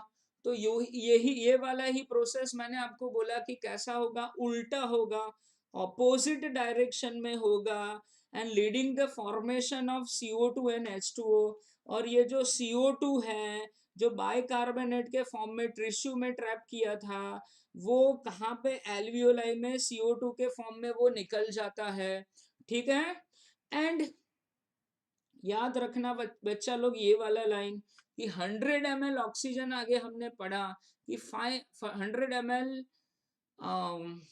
हीमोग्लोबिन वो 5 ml ऑक्सीजन को ट्रांसपोर्ट करता है नॉर्मल फिजियोलॉजिकल कंडीशन में। यहाँ पे क्या दिया हुआ है कि 100 ml ऑफ डीऑक्सीजनेटेड ब्लड है, वो कितना 4 ml ऑफ कार्बन डाइऑक्साइड को ट्रांसपोर्ट करता है। क्लियर बच्चों। चलो नेक्स्ट हम पढ़ने वाले हैं रेगुलेशन ऑफ रेस्पिरेशन। क्लियर बच्चा लोग, याद, हाँ एक यहाँ पे याद रखना कि आरबीसी के थ्रू कितना परसेंट कार्बन डाइऑक्साइड ट्रांसपोर्ट हुआ, बाइकार्बोनेट के थ्रू 70%, क्योंकि यहाँ पे कार्बोनिक एनहाइड्रेस एंजाइम ज्यादा है। ब्लड प्लाज्मा के थ्रू कितना ट्रांसपोर्ट होगा, सिर्फ और सिर्फ 7% ट्रांसपोर्ट होगा, क्योंकि यहाँ पे कार्बोनिक एनहाइड्रेस एंजाइम कम है। ठीक है। चलो बच्चा लोग, अब हम रेगुलेशन ऑफ रेस्पिरेशन पढ़ते हैं कि ये जो हम इनहेलेशन एंड एक्सहेलेशन कर रहे हैं वो कैसे हो रहा है। मैं थोड़ा जलपान कर लूं। ओके। तो चलो बच्चों, अब रेगुलेशन ऑफ रेस्पिरेशन हम पढ़ते हैं। ठीक है। चलो सो बच्चा लोग, human beings have significant ability to maintain and moderate the respiratory rhythm। Regulate करना और मॉडरेट करना। ठीक है। मॉडरेट करना यानी कोई होगा कि वो मैकेनिज्म को मॉडरेट करेगा कि ठीक से हो रहा है कि नहीं हो रहा है। कम हो रहा है तो ज्यादा करना है, ज्यादा हो रहा है तो कम करना है, ठीक है। किसके according to demands of body tissue, tissue की जितनी डिमांड है, ज्यादा ऑक्सीजन की डिमांड है तो ज्यादा काम होगा, ज्यादा ब्रीदिंग होगा। अगर कम डिमांड है तो कम ब्रीदिंग होगा, ठीक है। और ये कौन रेगुलेट एंड मॉडरेट कर रहा है? न्यूरल सिस्टम मॉडरेट कर रहा है, ठीक है। अब बच्चा लोग याद रखेंगे कि हमारे ब्रेन में मेड्यूला ऑब्लोंगेटा है, ठीक है। उसके अंदर क्या प्रेजेंट है? रेस्पिरेटरी रिदम सेंटर प्रेजेंट है। यहाँ पे मैं आपको ड्रॉ करके एक्सप्लेन करता हूँ बच्चा लोग कि ये सपोज पॉन्स है, हमारा ब्रेन का कौन सा पार्ट है? पॉन्स है। और उसके बाद दूसरा कौन सा पार्ट है? Medulla oblongata. दूसरा कौन सा पार्ट है? Medulla oblongata. मेड्यूला ऑब्लोंगेटा के अंदर न्यूरॉन्स है ना। तो वो जो सेंटर है उसको हम क्या बोलेंगे? Rhythmic centre. सॉरी, पॉन्स के अंदर नहीं है। कहाँ पे प्रेजेंट है रिदमिक सेंटर? मेड्यूला ऑब्लोंगेटा में। मेड्यूला ऑब्लोंगेटा में क्या प्रेजेंट है बच्चा लोग? Rhythmic centre. Rhythmic centre present है, ठीक है। ये जो रिदमिक सेंटर है उसमें से बच्चा लोग जो नर्व पास होगी वो नर्व किसके साथ कनेक्टेड है? हमारा डायफ्राम एंड यहाँ पे रिब्स के आसपास कौन से मसल्स है? इंटरकोस्टल मसल्स उसके साथ कनेक्टेड है। वो कंटिन्यूअस क्या करता है? उसको मैसेज देता रहता है। क्या मैसेज देता रहता है? कि भाई डायफ्राम को कॉन्ट्रैक्ट एंड रिलैक्स करो, रिब्स के जो मसल्स है एक्सटर्नल एंड इंटरकोस्टल मसल्स है उसको कॉन्ट्रैक्ट एंड रिलैक्स करते रहो, ठीक है। तो ये प्राइमरीली रिस्पॉन्सिबल है किसके लिए? रेगुलेशन के लिए। समझ में आया? रिदमिक सेंटर है, उनका कॉन्ट्रैक्शन एंड रिलैक्सेशन होता रहेगा। किसका होता रहेगा? डायफ्राम का, ठीक है बच्चों, एंड इंटरकोस्टल मसल्स का। अब बच्चा लोग पॉन्स के अंदर दूसरा सेंटर प्रेजेंट है, उसको बोलेंगे न्यूमोटैक्सिक सेंटर। पॉन्स के अंदर यहाँ पे दूसरा सेंटर प्रेजेंट है, उसको हम क्या बोलेंगे? Pneumotaxic centre. कौन सा सेंटर बोलेंगे? न्यूमोटैक्सिक सेंटर, ठीक है। उसकी वजह से क्या होगा? Can moderate the function of respiratory rhythm centre. मैंने आपको बोला कि मॉडरेट करेगा, यानी ऊपर कोई बैठा होगा कि जो रिदमिक सेंटर जो नॉर्मली काम कर रहा है उसको वो मॉडरेट करेगा, ठीक है। सो ये न्यूमोटैक्सिक सेंटर है वो क्या कर रहा है? वो मॉडरेटर है। वो क्या कर रहा है बच्चों? मॉडरेट कर रहा है, ठीक है। समझ में आया? तो ये जो न्यूमोटैक्सिक सेंटर है वो क्या करवाता है? अगर हम ऐसे ही बैठे हुए सट्टा मार के ऐसे पड़े हुए हैं, है ना, तो वो क्या करेगा? Reduce the duration of inspiration, inhalation and exhalation है वो कम करवाएगा, ठीक है। समझ में आया? फिर बच्चा लोग और एक सेंटर है ससुरा, और एक सेंटर है, ठीक है। वो जो है वो कैमो सेंसिटिव एरिया है। कहाँ पे प्रेजेंट है? रिदम सेंटर है ना उसके नजदीक। रिदम सेंटर कहाँ पे प्रेजेंट है? मेड्यूला ऑब्लोंगेटा में। तो वहां पे और एक सेंटर प्रेजेंट है, ठीक है। वो सेंटर का नाम क्या है? Chemo sensitive area. वो सेंटर का नाम क्या है बच्चा लोग? Chemo sensitive area. अब ये किससे सेंसिटिव है? हाइड्रोजन। किससे सेंसिटिव है बच्चा लोग? हाइड्रोजन। आपको मालूम है अगर बॉडी में कार्बन डाइऑक्साइड ज्यादा प्रोड्यूस होगा तो हाइड्रोजन भी ज्यादा प्रोड्यूस होगा। आगे ही पढ़ा दिया कि कार्बन डाइऑक्साइड का रिएक्शन वाटर के साथ हो रहा है, H2CO3 प्रोड्यूस होगा, कार्बोनिक एसिड प्रोड्यूस होगा एंड कार्बोनिक एसिड डिसोशिएट होगा H plus and HCO3 minus में। तो अगर कार्बन डाइऑक्साइड ज्यादा तो H प्लस ज्यादा, तो ये जो कैमो सेंसिटिव एरिया है वो कार्बन डाइऑक्साइड एंड हाइड्रोजन है, उसको उसके लिए वो सेंसिटिव है, ठीक है। और उसको वो मेजर कर रहा है। अगर कार्बन डाइऑक्साइड एंड हाइड्रोजन ज्यादा है, ठीक है, ओके, अगर increase in this substance carbon dioxide and hydrogen ज्यादा है तो वो सेंटर को एक्टिवेट कर लेगा, ठीक है, which in turn can signal the rhythm centre. Rhythm centre को मैसेज देंगे कि भैया कार्बन डाइऑक्साइड एंड हाइड्रोजन बहुत ज्यादा है, अब कुछ एडजस्टमेंट करो, ठीक है। और जो प्रोसेस है वो एलिमिनेट हो जाएगा, बढ़ जाएगा, वो प्रोसेस है वो बढ़ जाएगा, ठीक है। रिदमिक प्रोसेस है वो ज्यादा हो जाएगा। अगर हाइड्रोजन एंड कार्बन डाइऑक्साइड कम है तो केमोसेंसिटिव एरिया मैसेज देगा कि भैया कार्बन डाइऑक्साइड एंड हाइड्रोजन कम है, तो ऑक्सीजन की ज्यादा जरूरत नहीं है, जो ब्रीदिंग का मैकेनिज्म है आप वो थोड़ा बहुत कम कर दो, ठीक है। ऐसे एक्शन लेता रहता है, ओके। अब दूसरा बच्चा लोग, जैसे ये कैमो सेंसिटिव एरिया है, क्या है, कैमो सेंसिटिव एरिया कहाँ पे प्रेजेंट है, मेड्यूला ऑब्लोंगेटा में। कहाँ पे, मेड्यूला ऑब्लोंगेटा में। वैसा ही दूसरा कैमो सेंसिटिव एरिया बच्चा लोग हमारे हार्ट जो है, हमारा हार्ट जो है बच्चा लोग, ये क्या है, हमारा हार्ट है, ठीक है। हार्ट में से क्या बाहर निकल रहा है, एओर्टा बाहर निकल रहा है। हार्ट में से कौन बाहर निकलेगा, एओर्टा बाहर निकलेगा, ठीक है। तो इसको हम बोलेंगे बच्चा लोग एओर्टिक आर्क। ये एरिया को क्या बोलेंगे, एओर्टिक आर्क। और एओर्टिक आर्क है, उसके अंदर भी बच्चों केमो सेंसिटिव एरिया है, समझ में आया। वो भी कार्बन डाइऑक्साइड एंड हाइड्रोजन को मेजर करते हैं। दूसरा बच्चा लोग, एक यहाँ पे आर्टरी है, उसको हम बोलेंगे कैरोटिड आर्टरी। क्या बोलेंगे इसको हम, कैरोटिड आर्टरी। तो कैरोटिड आर्टरी है, उसके अंदर भी ये केमोसेंसिटिव एरिया है। ये लोग भी हाइड्रोजन एंड कार्बन डाइऑक्साइड को मेजर करते हैं। और मैसेज किसको भेज देंगे भैया, ब्रेन को मैसेज भेज देंगे कि भाई आप इनहेलेशन एंड एक्सहेलेशन ज्यादा करवाओ या कम करवाओ। क्लियर बच्चा लोग। तो ये हमको याद रखना है कि क्या याद रखना है कि aortic arch and carotid artery, वो भी वहां पे भी एक रिसेप्टर है ना, कार्बन डाइऑक्साइड एंड हाइड्रोजन को मेजर करते हैं और सिग्नल भेजते रहेंगे, ठीक है बच्चा लोग। The role of oxygen in the regulation of respiratory rhythm is quite insignificant. चलो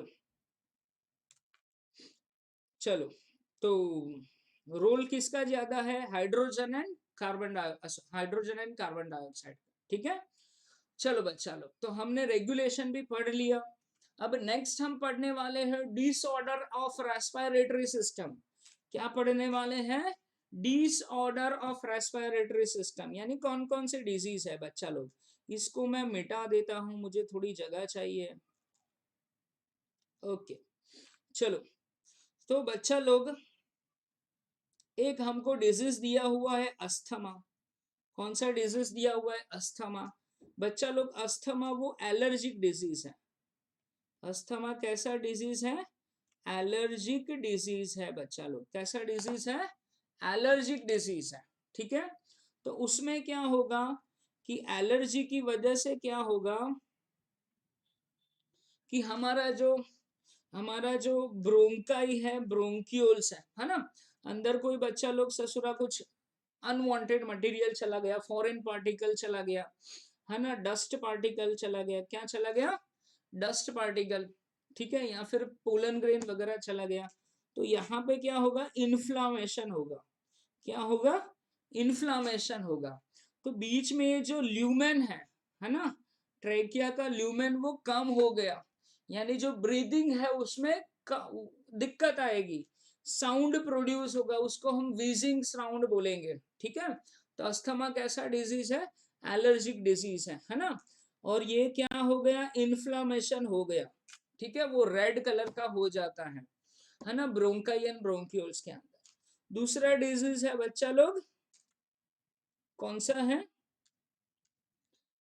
एम्फीसेमा। दूसरा डिजीज कौन सा है, एम्फीसेमा। एम्फीसेमा किसकी वजह से होगा, स्मोकिंग की वजह से होगा ना, स्मोकिंग ऐसे सिगरेट स्मोकिंग, बीड़ी, बीड़ी का स्मोकिंग, है ना, वो सॉन्ग याद है ना, बीड़ी जलाई के जिगर से पिया, मालूम है ना सॉन्ग? तो वो स्मोकिंग से होगा, ठीक है।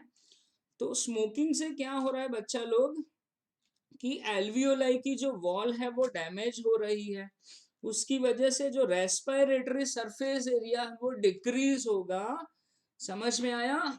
तो जो गैसियस एक्सचेंज है वो कम हो जाएगा। क्लियर बच्चों? अब नेक्स्ट हम देख रहे हैं, नेक्स्ट डिजीज है ऑक्यूपेशनल लंग डिजीज।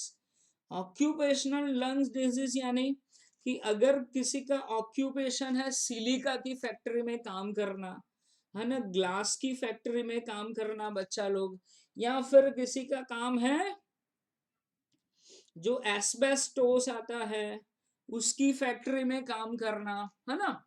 तो अगर यहाँ पे कोई काम कर रहा है तो क्या होगा कि सिलिका के पार्टिकल्स एटमॉस्फेयर में होंगे, एस्बेस्टोस के पार्टिकल एटमॉस्फेयर में होंगे, वो धीरे धीरे धीरे लंग्स में जाएंगे, है ना। कोई स्टोन ब्रेकिंग इंडस्ट्री में है ना, तो जो स्टोन के जो ब्रेकिंग हुआ जो डस्ट पार्टिकल्स है वो धीरे धीरे कहाँ पे जाएंगे, लंग्स में जाएंगे। और ठीक है, और इतना ज्यादा डस्ट हो गया कि जो लंग्स का डिफेंस मैकेनिज्म है वो ठीक से काम नहीं कर रहा है, ठीक है। और इन्फ्लामेशन होगा लंग्स के अंदर, क्या होगा, इन्फ्लामेशन होगा, लंग्स है वो रेड कलर का होगा, ठीक है। और फाइब्रोसिस होगा। फाइब्रोसिस क्या है कि जो लंग्स की वॉल के अंदर जो फाइब्रस टिश्यू है वो बढ़ जाएगी, उसका प्रोलिफरेशन होगा, है ना, फाइबर का ट्यूमर प्रोड्यूस होगा, ठीक है। और ये सीरियस लंग डिजीज है ना। ये क्योरेबल नहीं है क्योंकि एक बार सब अंदर सिलिका वगैरह डिपॉजिट हो गया तो उसको बाहर निकालना बहुत डिफिकल्ट है, तो ये क्योरेबल नहीं है, ठीक है। तो वो जो लोग है उसको क्या पहनना चाहिए, मास्क पहनना चाहिए, कि जो ऐसी इंडस्ट्री में काम कर रहा है। बच्चा लोग पूरा चैप्टर आपको एक्सप्लेन कर दिया वन शॉट के अंदर, अच्छी तरह से पूरा एक्सप्लेन कर दिया है नीट में, इससे ज्यादा आपको कुछ भी नहीं करना है, ठीक है। अगर आपको मजा आया, पसंद आया वीडियो, ठीक है, तो बच्चा लोग वीडियो को लाइक कर देना, चैनल को सब्सक्राइब कर देना, ढेर सारा प्यार देना वीडियो को, ठीक है बच्चा लोग। All the best, all the best, all the best.